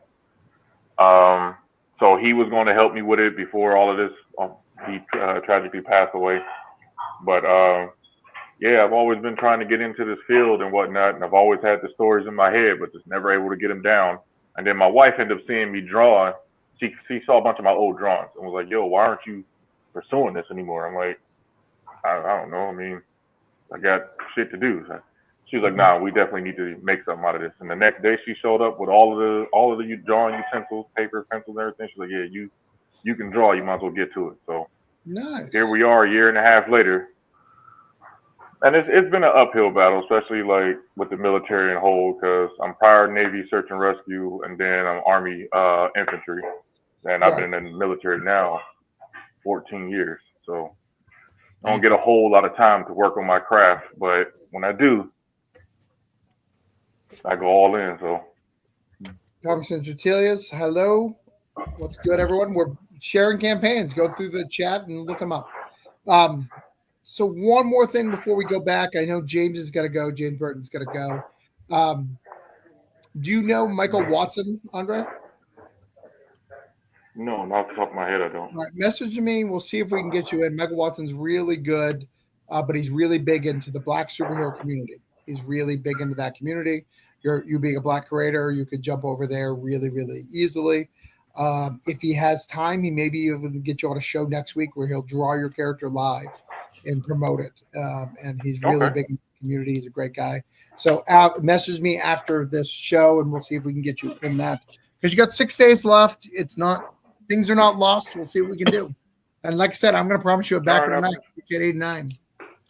All right. I appreciate it. Thank you. It looks like I'm 11 away from being a super backer. Nice. That's nice. Rookie numbers, I know, compared to you. Right. All right. Let's get super to James. backers and mega backers. James, when we started this thing, you were at 56. I know you got to go to bed because the light is shining on you. And you've got to hide. Right. And you're bald, so it's reflecting. And it's just bouncing around the house. It's bad. Yeah. Usually I have a beanie on. It didn't work out today. It's bad. But you I apologize for the glare. I promised you to get to 60. You're at 61, my good sir. Woohoo! Do you want to tell people one more time what it is, and I'll share it out so people can just follow it? Again, they don't even need to give you money. Yeah, it's Belladonna is a really emotional story where we're going to follow a young girl who's going through the grief of losing her father. But those feelings, they literally like summon demons from the dream world. And she's got a guardian, this teddy bear named Patches, who we see right here, who's been protecting her every night. But eventually, the biggest of the baddest, the biggest boogeyman comes in and drags him into the dream world, and she has to summon the courage up to go into the dream world to defend her friend. Super emotional story. There's going to be reflections from her life with her father, and there's going to be challenges as she goes through the learning how to face these kind of nightmares. It's got a lot of fun, and I've got a lot of really good people who give me a lot of great feedback, like what Travis is saying. It's going to be about 6 issues, and it's all drawn 100% by me, and I'm pulling out every trick and lighting technique I possibly can to enrich the artwork. Nice. All right, brother, you go to bed. You got your goal. Let me mark. Hold on. Let me get big. Hold on. I know that sounds weird. Let me mark you off my list here. Get your stuff. All right. You're gone. You're done, son.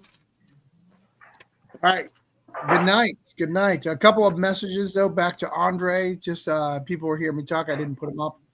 Michael Watson is great. +1 on hooking up with Michael Watson. Yvonne, you got to join that Superback community, bro. Laugh out loud. I do. Shut up, Charlie says. You and I, me, Charlie, all drank together. So you know who Charlie. Yeah, Charlie's great. You guys, that was fun. I'm probably gonna be tabling at Baltimore this year, hopefully. Nice, that's nice. All right, so let's look at other people's campaigns. Let's see how other people are doing. Hold on. Oh, Mike Watson has a great channel and a cool piece of art as well. See, you're good. No, it looks great. Oh, and I wanted to address. Hold on, Ray. I saw you click your message. We don't just take people on. It's not a slight against your book or anything. I just don't take people on. However, I'll run a show next week.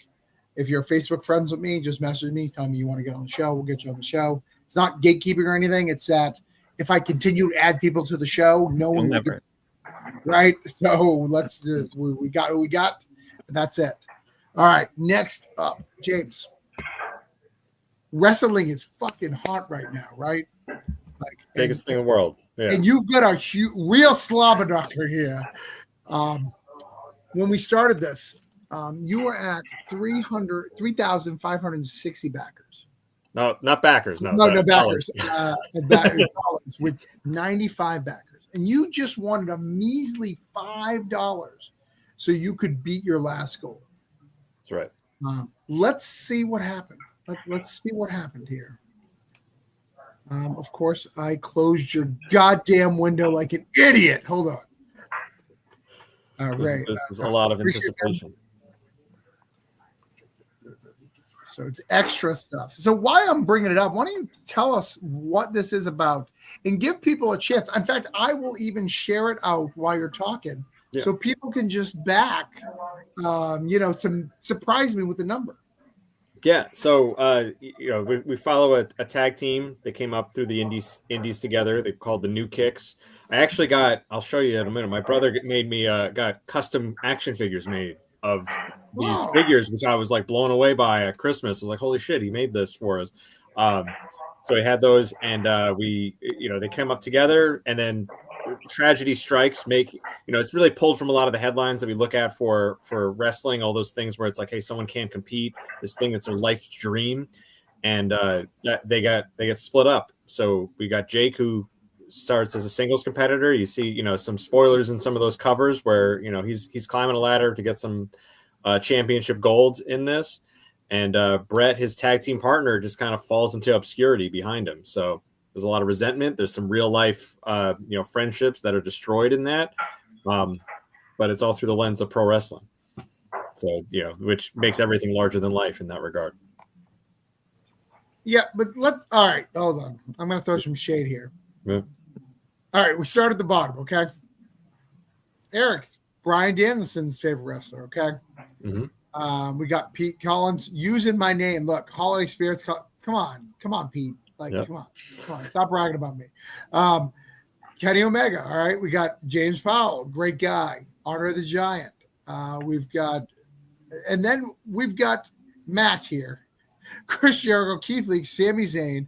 Matt's favorite wrestling moment was the Rock. Like, what's happening here?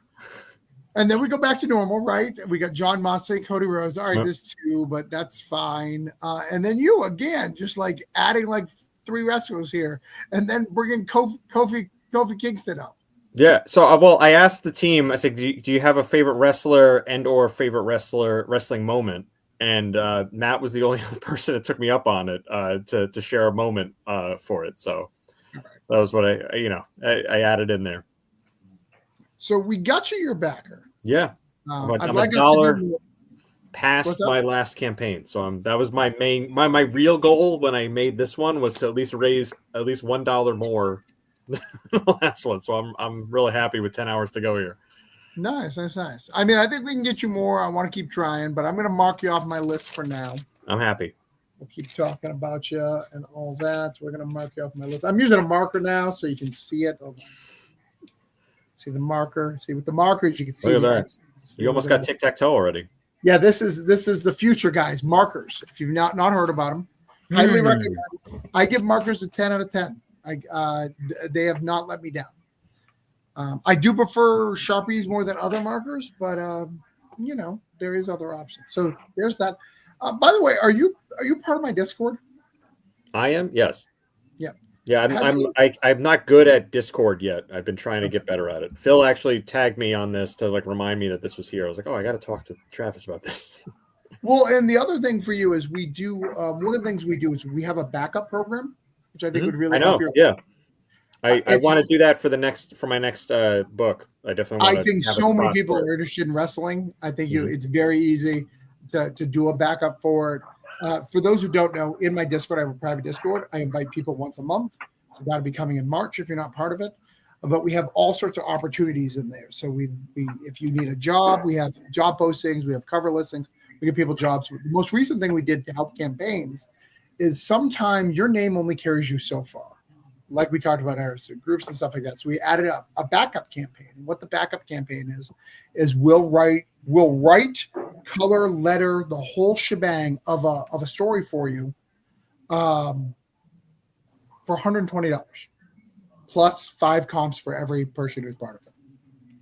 Really good value. And if you're like a baby, like I'm not trying to say negative. If your creation is your baby, you don't want anybody writing it, that's fine. You could just take part of that. Like you don't have to like do the whole thing. But what that does, and why we've made it so cheap, is to A, get credits for people because a lot of people need credits. B is it allows more people talking about your stuff because once you're done, unless you buy variant covers from a lot of different people, you're kind of stuck at the same people. And if they're not promoting your thing, they're not promoting your thing. Yep. All right. I just think it'd be a good fit for your book. Yeah. Oh no, 100%. I want to do it for not only for the next issue, which is the last issue of Slobber Knocker, but I have another book I'm working on now. That's a more of a horror book that I think will be a great fit. Everyone's got a horror story in them. Right. I'm going to try to do it back up in the next issue. Nice. In fact, I'm just actually going to open up the slot. That's what I'm doing after this tonight. I'm going to go open up a slot. So, yeah.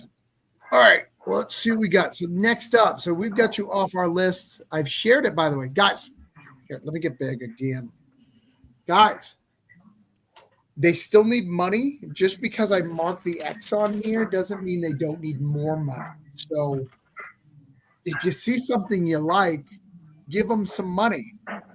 Eggs are really expensive right now, so we need the extra help so they can buy more eggs. And James specifically, both James were like, look, man, if I don't get this money in 2 weeks, I cannot afford my next dozen eggs. And we don't want James Ferguson here to have to sell some of those sweet omnibuses to buy some eggs. No. Yeah, and he's a free range guy, so they're like 14. I appreciate it. But Travis got big. I do have to go to bed too. I'm not to right, but yeah, I have to be up in like 5 hours. So I thought you and I were going to be hanging out the whole time because it's 10 hours left. If I didn't have to get up so early, yes, 100%. But I was really ready to party. Why did I get this beer then? You take it. Oh. You're drinking water, James. I saw it. No, it's full of moonshine. I swear. Sabrina says, please do more levels for artwork. Okay. Sure, that could be happening. That's cool. James is an old man. I am. Yes, I will acknowledge that. Yeah. All right, James. Good night. Thank you. Thank you. Appreciate it. Thanks a lot, everybody. Charlie, I'll be here for you. All right. And then there were 6. All right. Next up, Sean. Recon was at 158. Yep. I promise you 160 because you've already been doing a killer job of getting that out there. And again, this is one of those ones where you don't need to give money. So if they fuck this up, like it's really embarrassing to them. Not me. Don't need money yet. Not me. You don't even know. No one knows. We got to check what's going on here. Let's see if I close this one. I motherfucking close this one. I have one job going. Oh no, I didn't close it. Sorry. Jerome, I will get to you in just 1 second. All right, it's right here. So you are exactly 160. Wow. But what that tells me is that more people need to know about it.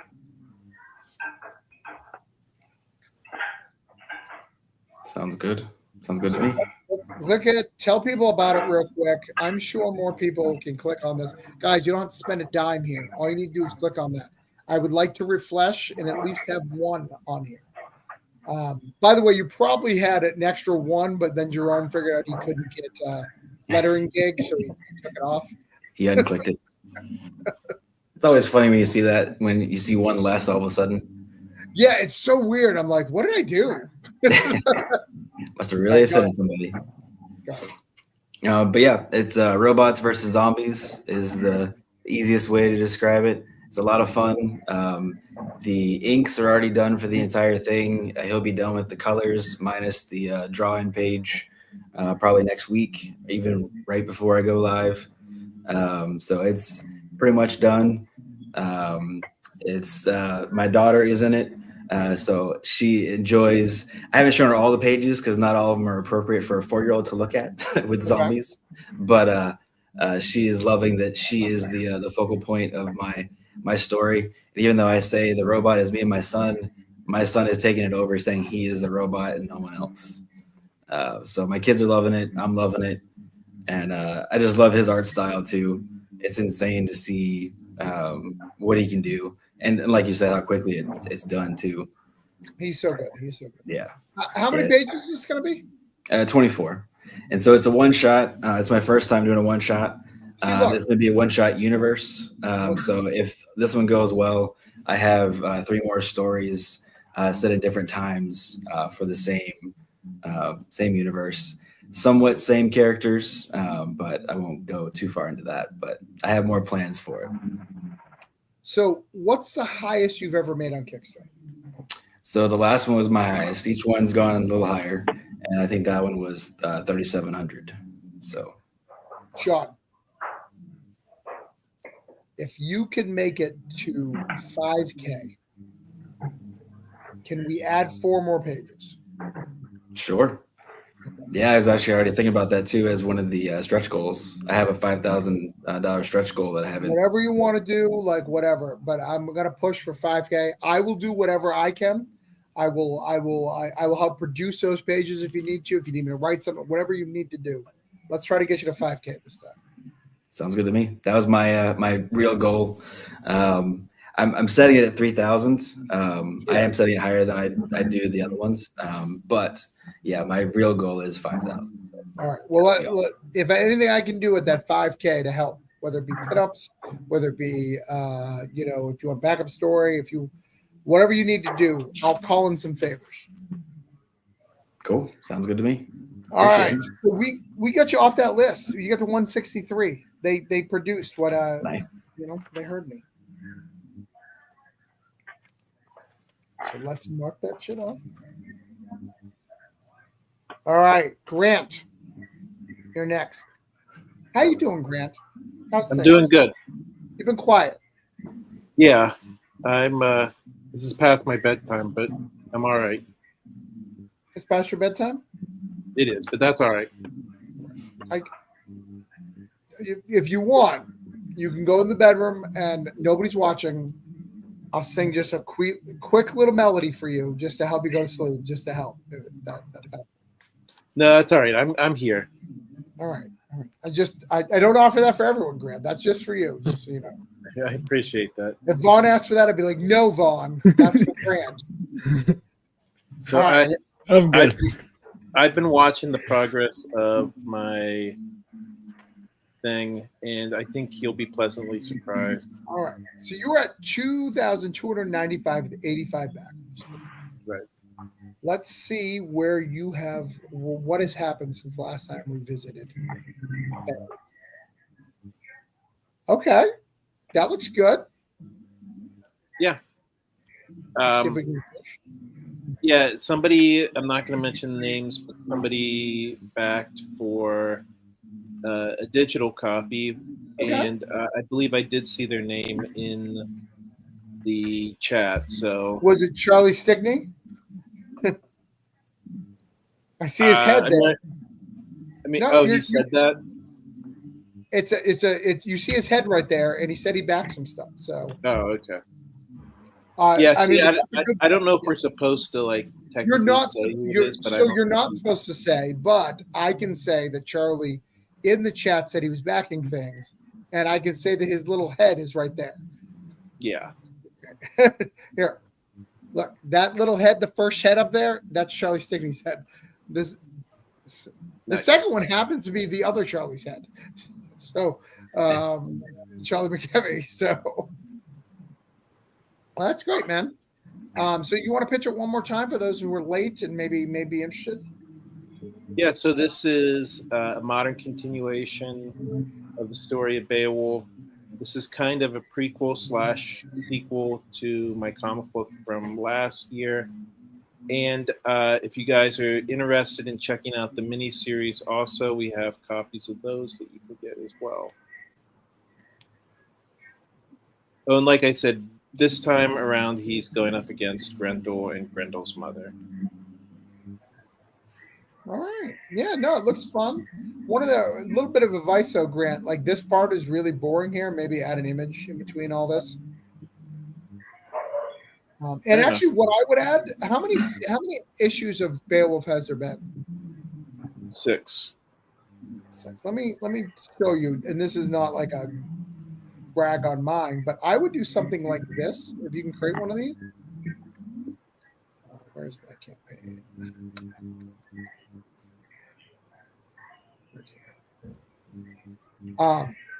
So see right here where you kind of have the 5 together. I would do something like that just to show people that it exists before. Because I think if someone comes to your campaign and hasn't seen, that knows it exists, all they're seeing is this. That makes sense. So that's just cool. a little bit of advice for you. So all I right. know it's a series. What's that? I said this way they know that it's a series. Yeah, exactly. All right, let's get you on. Do you got to go to bed too, Grant? I assume, based on you told me you're sleepy. Is that okay? That's okay. It's okay. All right. Yeah. Thanks, guys. Thanks for having me on the show. Good night, Grant. Good night, Grant. Yeah. Have a good night, sure you don't everybody. need that song? Thanks. Okay. What did you say? I asked him if he doesn't need that song. I was going to sing that. He doesn't need it. It's a shame. It is a shame. I think everyone would have enjoyed that song. Yeah. But that's fine if he wants to be selfish and ruin it for everybody else. That's up to Grant. All right, so let me close some windows here. Of course, I just closed Vaughn's windows. That's cool. All right, so next up.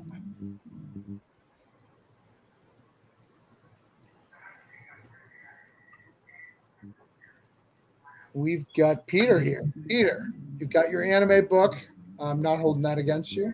I'm fully awake because I'm in the West Coast, so you're right. You're like, oh yeah, this is rookie numbers. It's dinner time. What's your problem?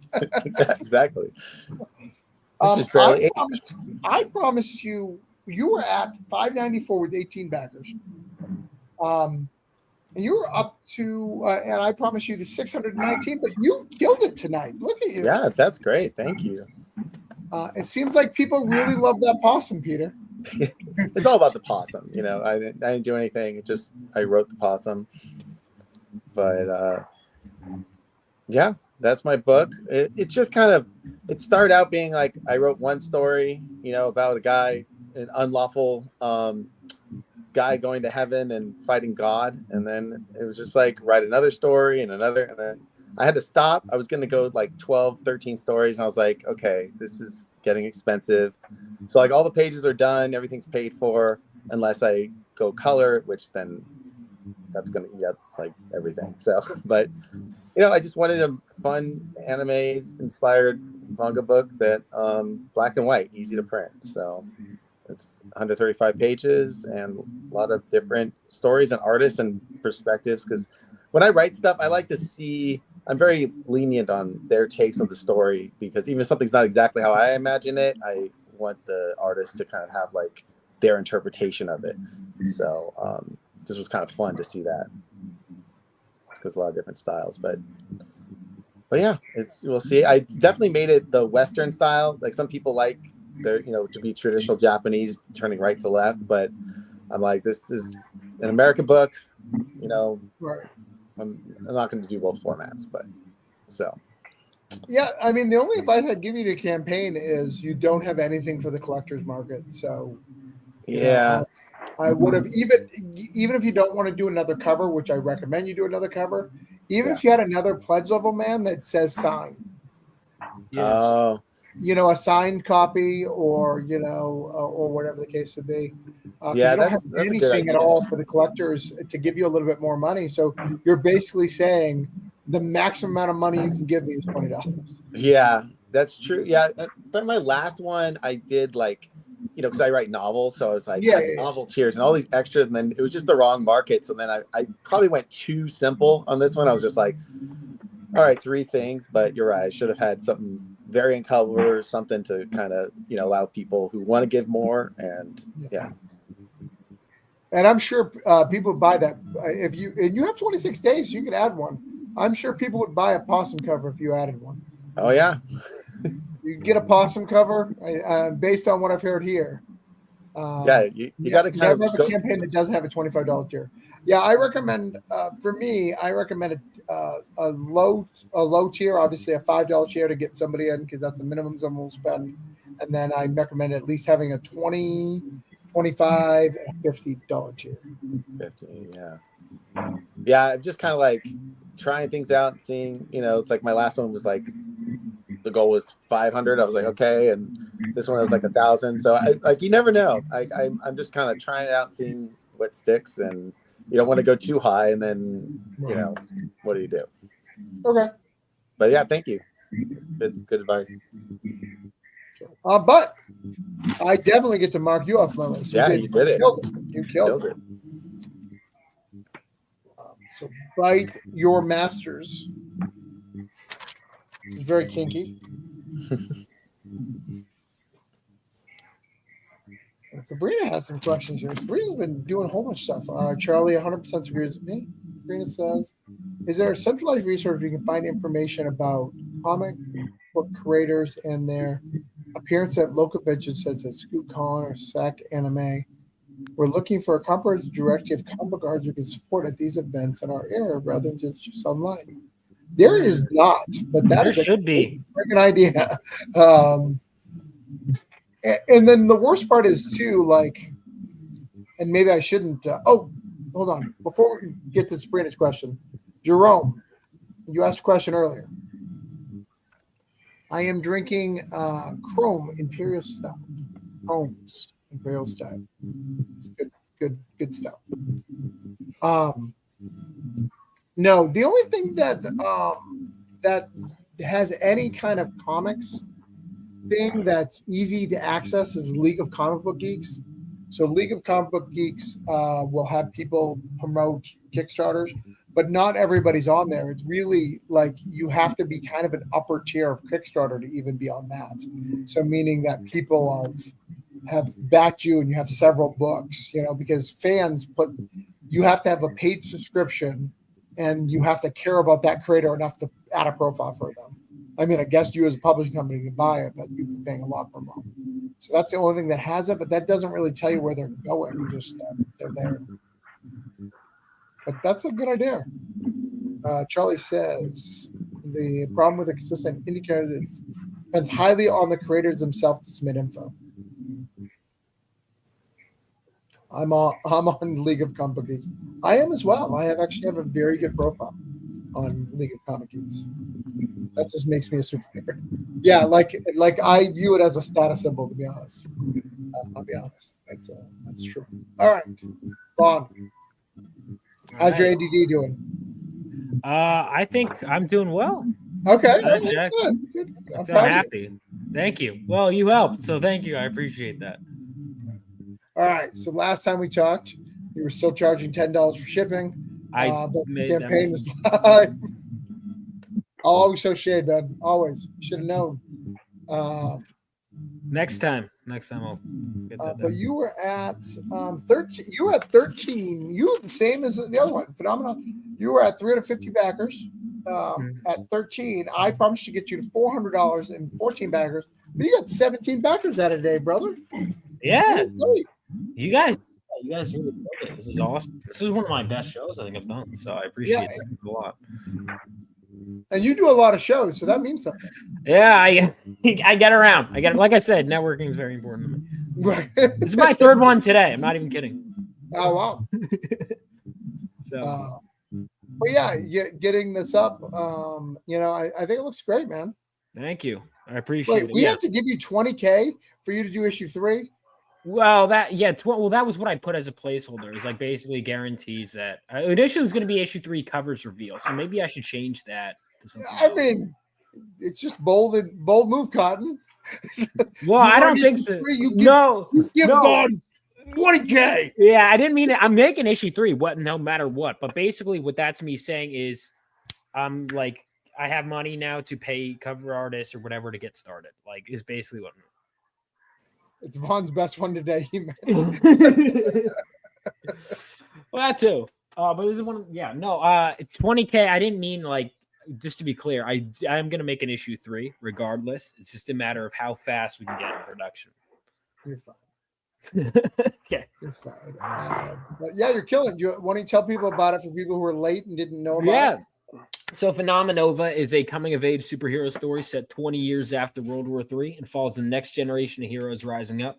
Issue 2 is basically we're starting my main character's training. After he failed to strike out on his own issue 2, he's now being trained by a veteran, basically super ninja who fought during World War III. She's teaching him the ropes and telling him what it means to be a hero. And he digs down deep into his core to find his true reasonings for why he wants to be a hero in order to fully control his powers and set himself on the right path. And can we didn't mention it before, but can we talk about these fucking colors, man? I know. Those colors are fire. I know.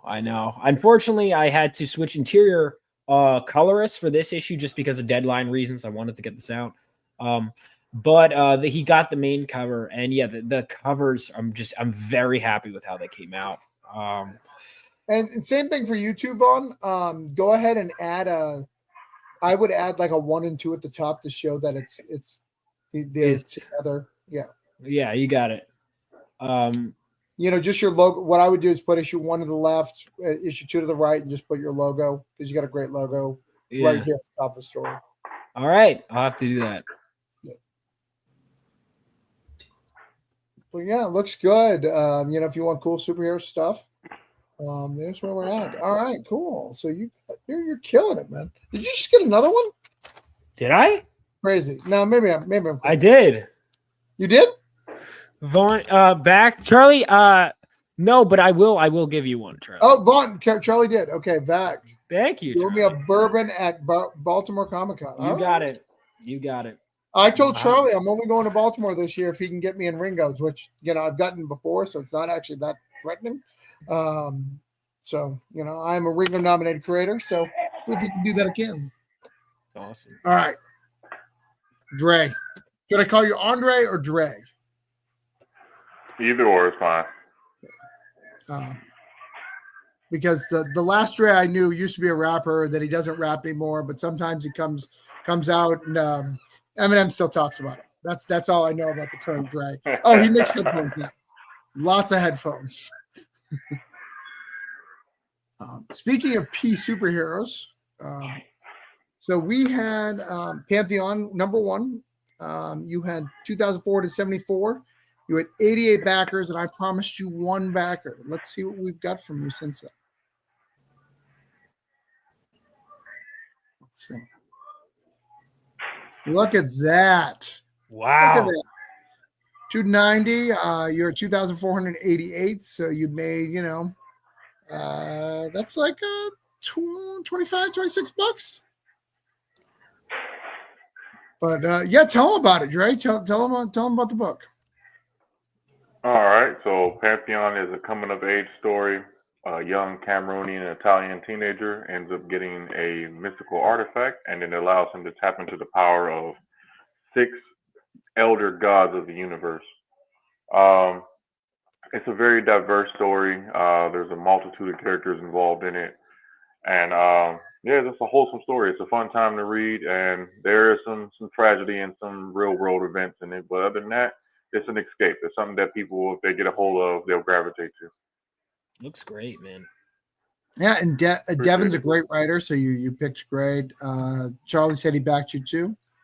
I'll probably give you a back after the show. It's hard to do it live. And what was the other guy's name that you told me about, that you said that you wanted me to message you afterward? Michael Watson. His name is Watson. Michael Watson.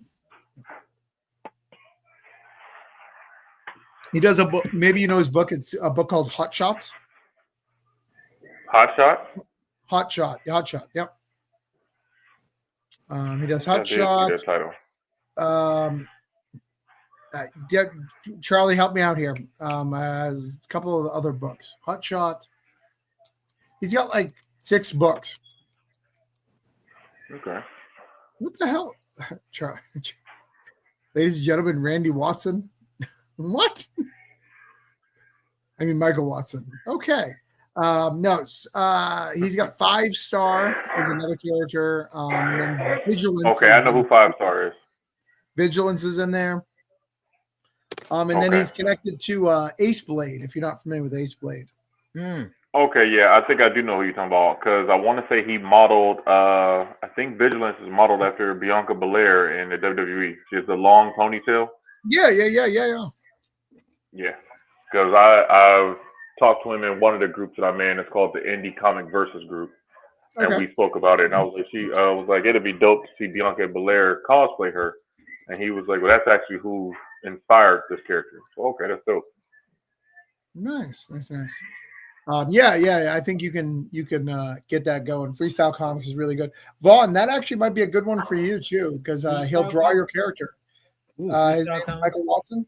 Follow him on Facebook. You're more than welcome to use my name for both of you guys if you just want to message him and say, hey, Travis sent me. He does shows. You sign up for his shows. He may charge, but if he charges, it's going to be he doesn't charge me, but he may charge other people, but it's like $10. It's not like, it's nothing for him giving you original art for $10. Yeah. I think you're doing that is very good. Yeah. So it's not, he doesn't charge crazy. And that's fully colored. He'll fully color the whole thing for you. Yeah. Oh. You bet. Sean, have you ever been on that show? I haven't. He was actually the first creator I ever met, though, at one of the cons when I started doing my first book. He was at Richmond GalaxyCon. And aren't you doing one of the Hot Shots soon? Writing one of them? Yeah, I'm writing an issue of Hot Shot. I'm writing 13. His last campaign, unfortunately, failed. It was for the trade, but it was like a trade. It needed a bunch of money. It was Christmas. I don't think it's anything to do with the book. I just think he didn't think it through of when he should. And he literally had ended a campaign the next day, launched a new one. I don't think he thought it through. Yeah, it's a great book, though. But, Andre, we got you marked off the list. All right. And then the last one, let's see where I'm doing. So I left us at 5,556 with 27 backers. 227 backers, not 27 backers. And we got 2 backers tonight. So we're going up there. We're going to So thank you. If you don't know about my book, it's called Granite State Punk. It's about a punk rock kid from New Hampshire. He breaks the fourth wall like Deadpool. He's kind of going through life trying to figure it out. He's connected to a coven of witches. Each issue is a lesson in history of punk rock, a lesson in history of New Hampshire history, lore, and witches. It's a deep story, kind of coming of age, kind of fighting sobriety, and kind of just dealing with life. So I appreciate your backing. So that's that. Let me share that one out. Get the last one out. And thank you for the 2 people who backed tonight. I appreciate you.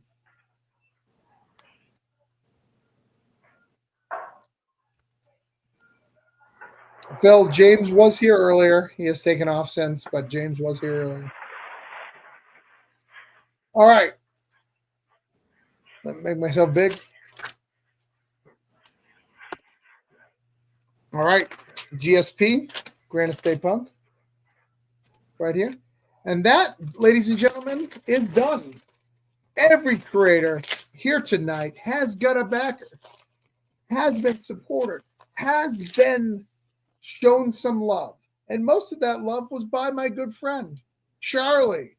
How are you, Charlie? Charlie, you're a good man. Charlie? I guess Dre is done. Dre has left. Oh. Don't forget about Dre. Dre's like, I got my money. Peace, brother.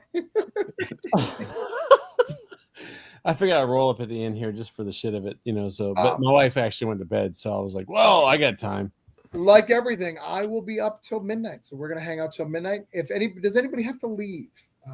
Sean, you gotta leave? No, I'm good. Peter, how you doing? I'm good. It's like 6 p.m., right? I know it's not even dark yet. Wait, hold on. I take it back. Dre's still here. He's in the back here. I thought you left us, Dre. Dre? Oh no, I don't know what just happened. It just kicked me out. Can you hear me? Yeah, I heard you. We are done for the show. Everyone got their backers, but we're going to talk comics for the next 20 minutes or more. We're going to hang out. We're going to, go through some stuff and shoot the shit and see what's going on. So, what do you guys want to talk about? James Ferguson isn't here anymore, but we'll do the wrestling Cody Rhodes.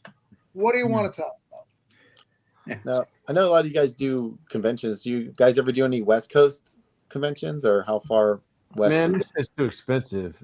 I would love to. If I can guarantee that I can make money out there, I would love to. Yeah. That's my main thing. I'd love to. Ray, if you're still out there, Ray and I are friends. We've known each other for like 12-ish years now, and we've never met face to face. It sucks. So I'd love to go out west. It'd be great. Yeah. I just applied to be a guest at LA Comic-Con. Yeah, see, if I was able to do it, I would, but yeah, I considered applying for out there, so we'll see. But I'm going to LA, the so I'll problem is see the you tables are so expensive, the hotels are so expensive. It's like you don't want people to come there. Would be my guess. And based on the news, it's a bunch of homeless people on the streets, but yet lots of people want to live there. So somebody's lying somewhere. Look, I've been to San Francisco a number of times. I will say, like at night, when you go in the I went into the subway like 10 o'clock at night. Like it's like a zombie apocalypse. Like you're stepping over people. It's kind of weird. It's still getting used to, but it's not. That's Baltimore too. Dude, it's not as freaky as everybody makes it sound like. It's not as bad, and honestly, it is what it is. Yeah. Yeah, well, right now this will be it's probably not. my first one to go to this year. And then since I stay so close to Atlanta, this would be my first one I go to this August. Which one? So I stay in Fort Moore, Georgia, which is right outside of Atlanta. Yep. So this is I want to say it's in July for the Atlanta Comic-Con. So this would be the first one I'm trying to actually go to actually have a booth and present. Yeah, Atlanta Comic-Con is really good if you can get to that one. It's really, really good. Oh, Ray's back. Ray says, easy, brother. It's hit or miss. You have to make sure you can make at least your expenses back, and that's tough here on the East Coast.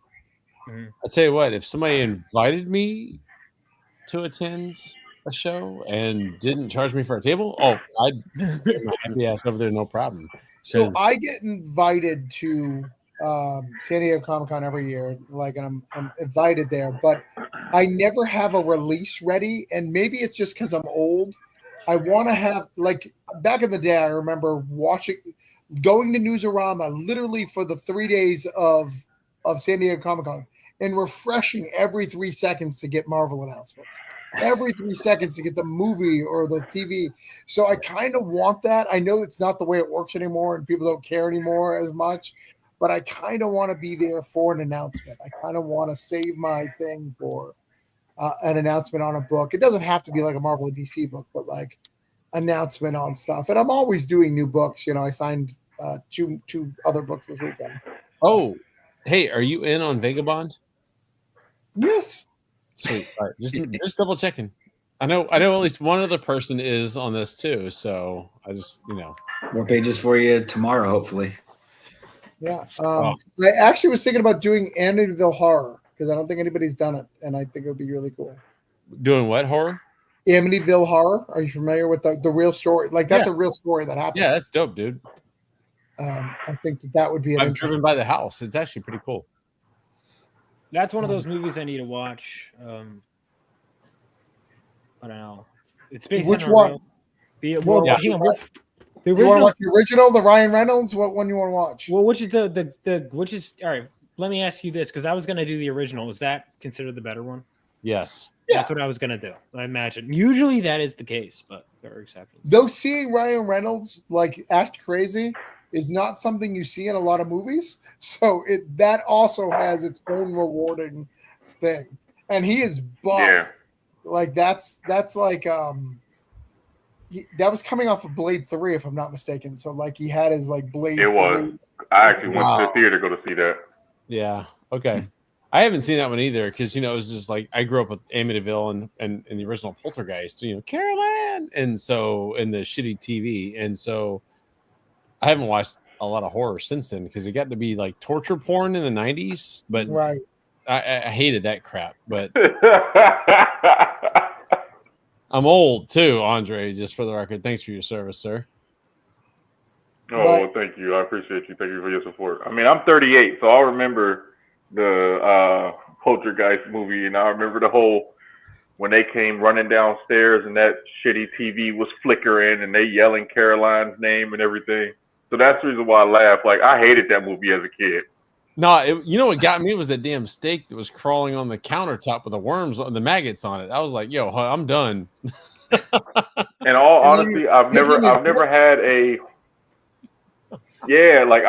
a horror movie actually scare me, but I have had some that like just completely made me not want to look at the screen.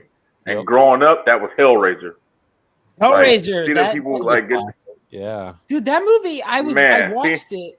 It's so unnecessarily confusing. Yeah, it's deep. It's psychological. That's the whole thing. But not even just that. Like, there's a scene where like they go to the pet shop. You remember the person's eating bugs. It's like never addressed again. And then the ending of the movie, he comes out and turns into a bug or something and flies away. Granted, I haven't seen the movie in a while, but I was like what? Do you not remember that? Yes, I do remember it. I do. I do. Was there a deep meaning I was missing behind that, or was it just? Hold on. So you're looking for deep meaning, Vaughn? I watched. I don't need to. No. I'm just saying. I watched the original Friday the 13th. That was that movie. A movie. There was no. That movie's so dumb. That movie was all about showing boobies to a 12-year-old. That's what that movie's about. So no, I agree. I'm not saying it needs to be, but it was a scene that was just because I was waiting for because that movie was like, it was like detoured from the plot to this other element, and then it comes back, but it's just as confusing the second time. Yeah. But no, I mean, I don't need it. I've watched the first 7 Friday the 13th, and I'm just like, maybe this one won't be as dumb. And after a certain number, I was like. Yeah, because I would keep hearing online, no, it doesn't get good until this one. I'm like, that one sucked too.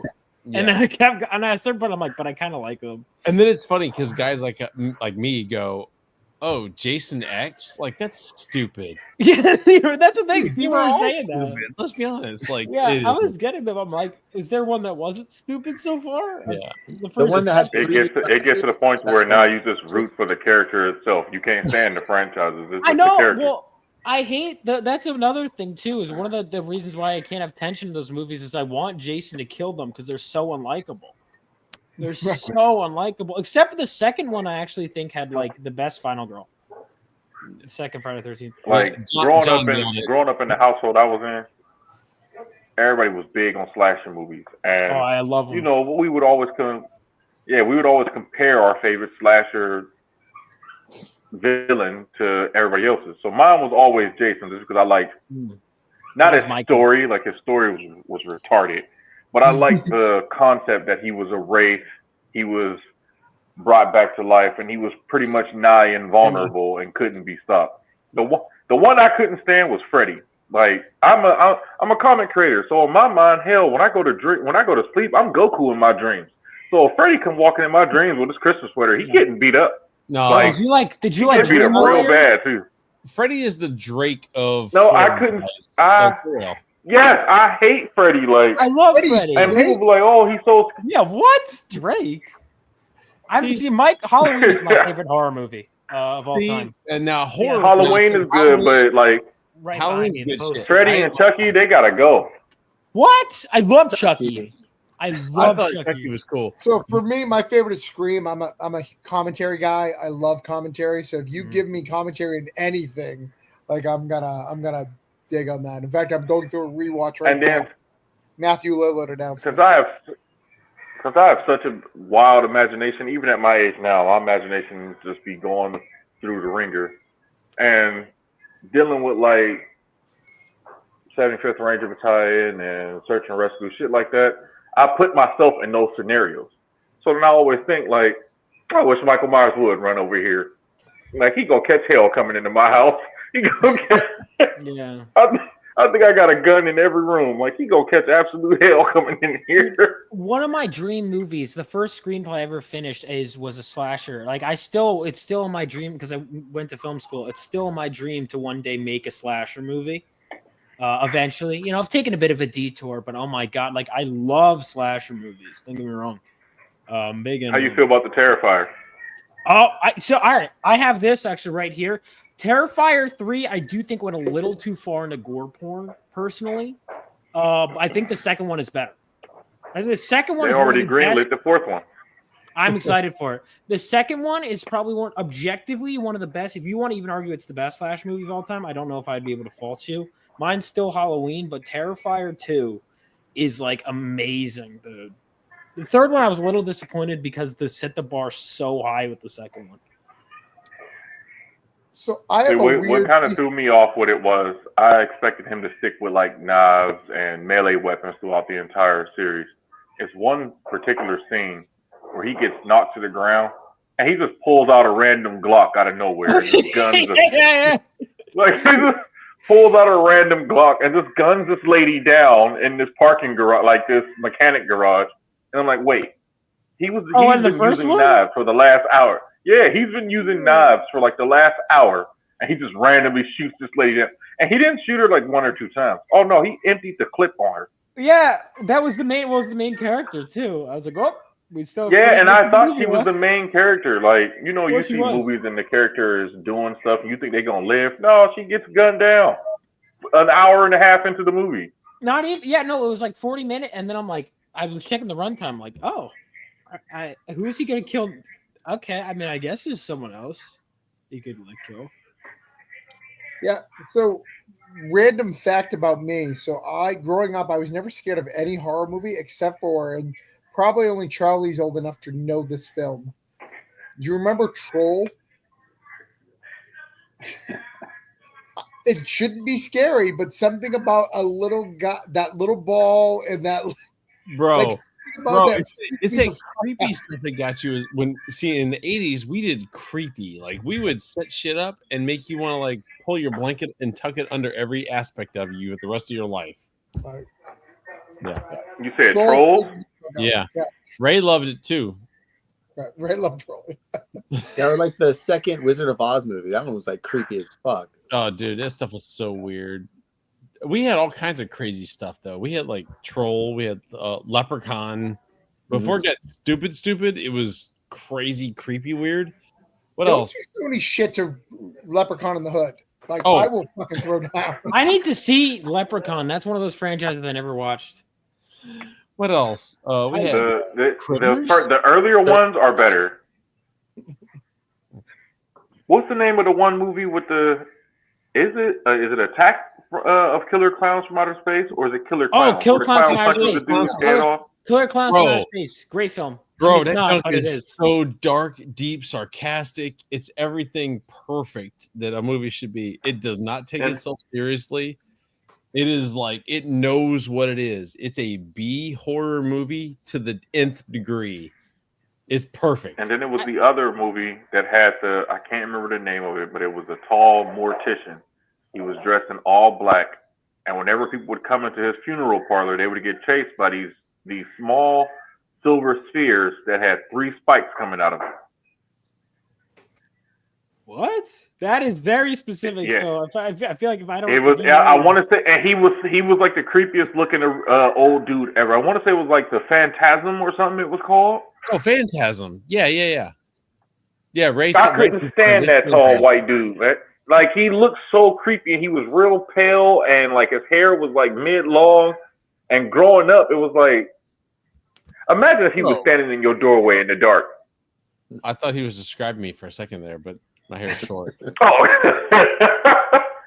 Like that movie used to be weird to me. It wasn't scary, but it was just that guy used to give me like the chills. Because I remember in my hometown there was a guy who looked similar to him in a mortician. In a mortuary. See, I'm the guy. I don't really give a crap about jump scares. I don't care about gore. I hate torture porn.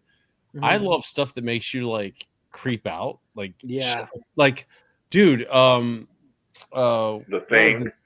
Like The Cell. Yeah, stuff like that. Oh, The Thing is amazing, dude. The original. The Tall Man. Oh yeah, The Tall Man. Thank you, Ray. Another creepy one. Like stuff like that. Oh, that would get you, dude. That was good shit. Yeah. I'm trying to think. I was a real big fan of the Blob when it came out. Oh, the remake was actually entertaining too. I actually liked the remake. Big fan of Pumpkinhead. Yep. And well, all those movies.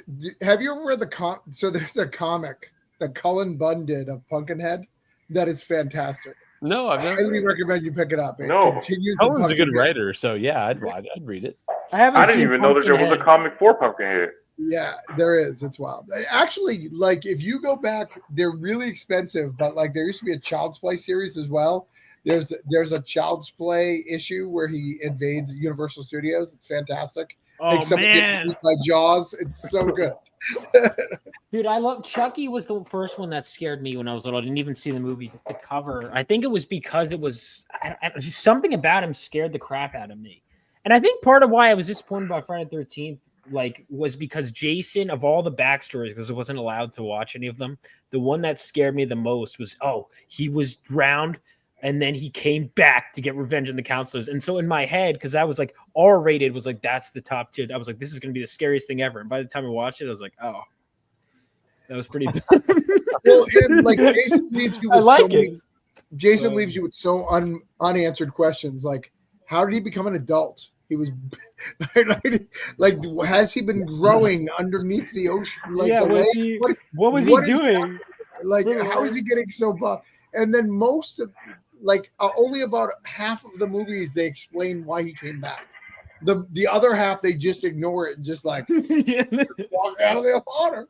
Shit happens. Like he's he going comes to New back York as a zombie, but I was like, so he wasn't undead in part 2. So was he just chilling in the woods? Like, did he drown and then get up and go, I'm gonna fake my death? And then he goes, oh, my mom died because of it. Like, I guess I gotta. Also, why does he have hair in 2? Right at the end, he has big red hair in 2. And then it's like the next day, it's like so I guess he shaved between. He just like shaved his hair off between movies. And why? I love it. Charlie's my favorite, especially when he's drinking. If he doesn't get his word in, he's going to type it, so I'll share it this way. One way or the other, Charlie is getting his point across.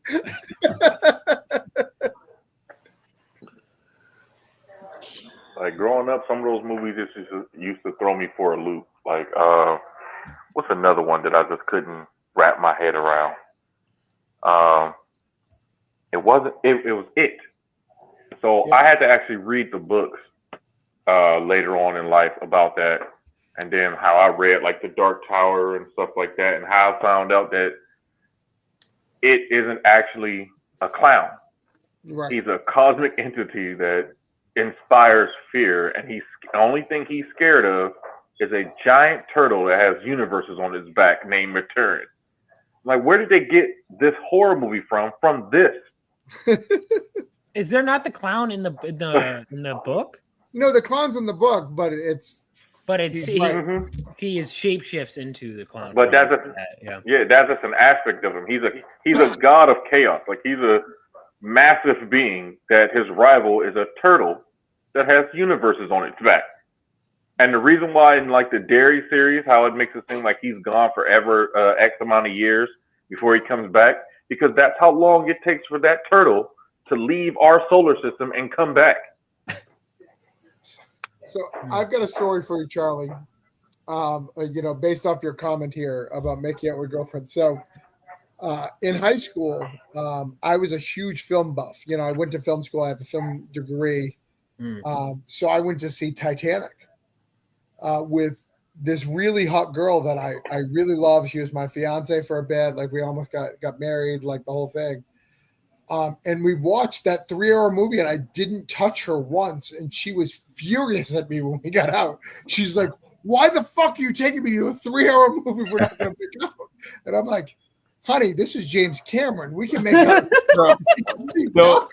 So I got a stupider story. Oh my god, that's good. Look, I'm a bigger idiot than you, Travis. In this case, so I had this, like, when I was 13, I had the hots for this neighborhood girl, Stephanie, and it was a first like major crush that I had, and she was real. She was 3 doors down from me, and we were friends. And her mom always thought we should hook up and blah blah. But she was like, "Oh, he's a nerd, whatever."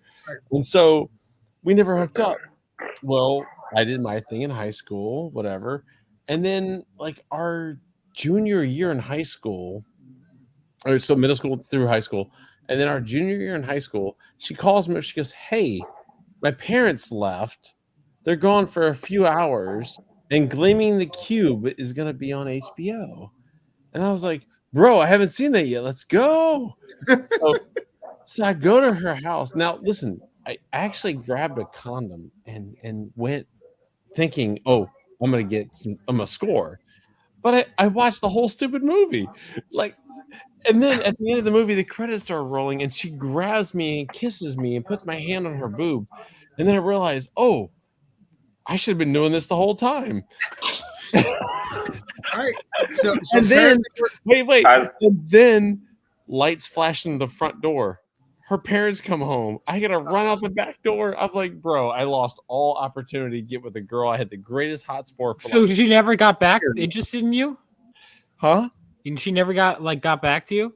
She never expressed interest in me until that night. And then after that, she ghosted you? She got in trouble, and she totally, she was like, she was trying not to like act like she liked me anymore. So whatever, it is what it is.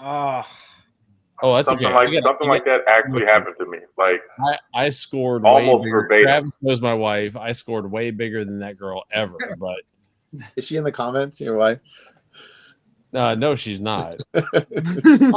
Here's is Charlie's wife right there. I did that same thing. Went over to this girl's house thinking that it was going to be something else, and we were supposed to watch Alien Resurrection. And I spent the whole time watching the movie, and she was furious with me when the movie was over, and then she never spoke to me again. All right, now so what have we learned? This is what we're doing here. So all bad. In college, because I don't make good life decisions, there was a girl. I was a LARPer, and so I LARPed a lot, and there was this really hot goth girl, and she came to my house. She literally came to hang out with me. But she was going through a breakup, and I didn't want to make a move because I didn't want to be that guy because I really wanted a relationship with this girl. So not only, and then I took her to Universal the next day because I worked at the Universal. We had a great day. Didn't see her again until my friend's wedding, like 5 or 6 months later. Literally, she's with a date, and this guy goes, "So you're the guy who didn't fuck her, huh?" Like she's worth like he's harassing me. I'm like, what? I'm sitting around a group of my friends, and like literally, she's mocking me with this guy. Like, why didn't you make a move? And I was like, I was trying to be respectful. And like, no, they're like, no girl comes to see you. No girl comes 3 hours if they don't want something. And I was like, I was just trying to be respectful. I'm so sorry. See, Travis, this is why I love you, because you're just as stupid as I am. So, Right. bro. So it is midnight. We can wrap up, but we had a successful night of comic backing. People are backed. Yeah. I will, even though I don't normally do this when I'm not live, I will be doing one next week. If you are here tonight and you are not funded, you are more than welcome to come back. If you are funded, you can still come back, but you're the lowest priority. So other people will get to be first. So, but thank you guys for coming out. Let's tell everyone where you guys are, where people can find you. Sean, tell us when you're launching and where people find you.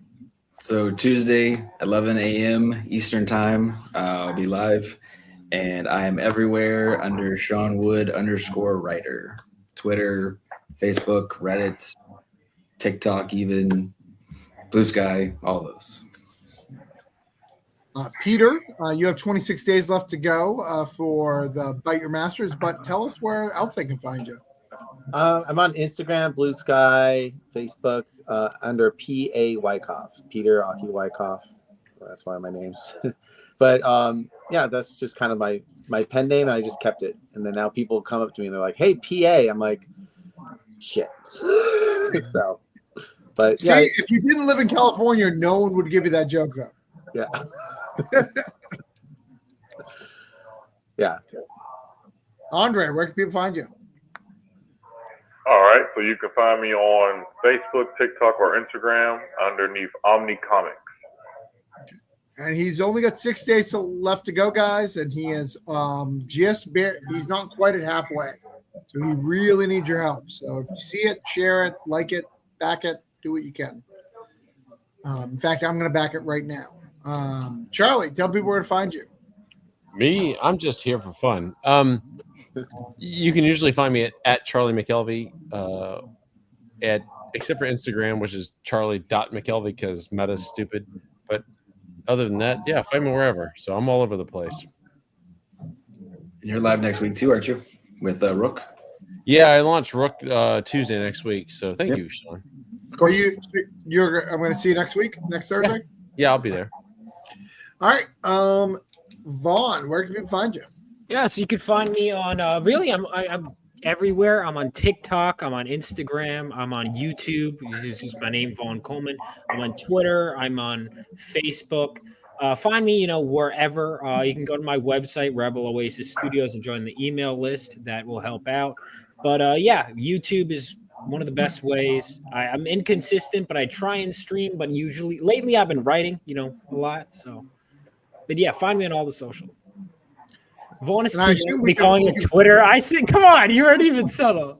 Will you be jumping right now to the She Gate Stretchers Kickstarter show? I know you're a big She fan. Oh, I should. I mean, I'm friends with Billy. Maybe I should. Yeah, Billy's got something. Billy and Deborah both are on right now. Oh yeah. All right. Yeah. I could go bother. I wasn't going to, but I could go bother them. I guess. Tell them I said hey because I'm not hopping on. I'm too damn tired. It's the best one to jump on right now. But thank you guys for everybody who showed up. Back books, support indie comics. A couple people asked how to get the Discord. We only do Discord invites at the beginning of the month, so it'll be in March. The only exceptions of that are people who've known me for a long time, so you gotta have a relationship with me. Charlie, for some reason, thinks he's too good for our Discord. That's why he's not there.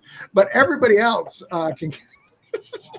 Hold on. I'm there. I'm just too old to do Discord. That's the problem. like, dude, I'm such an old man. Like, you have no idea.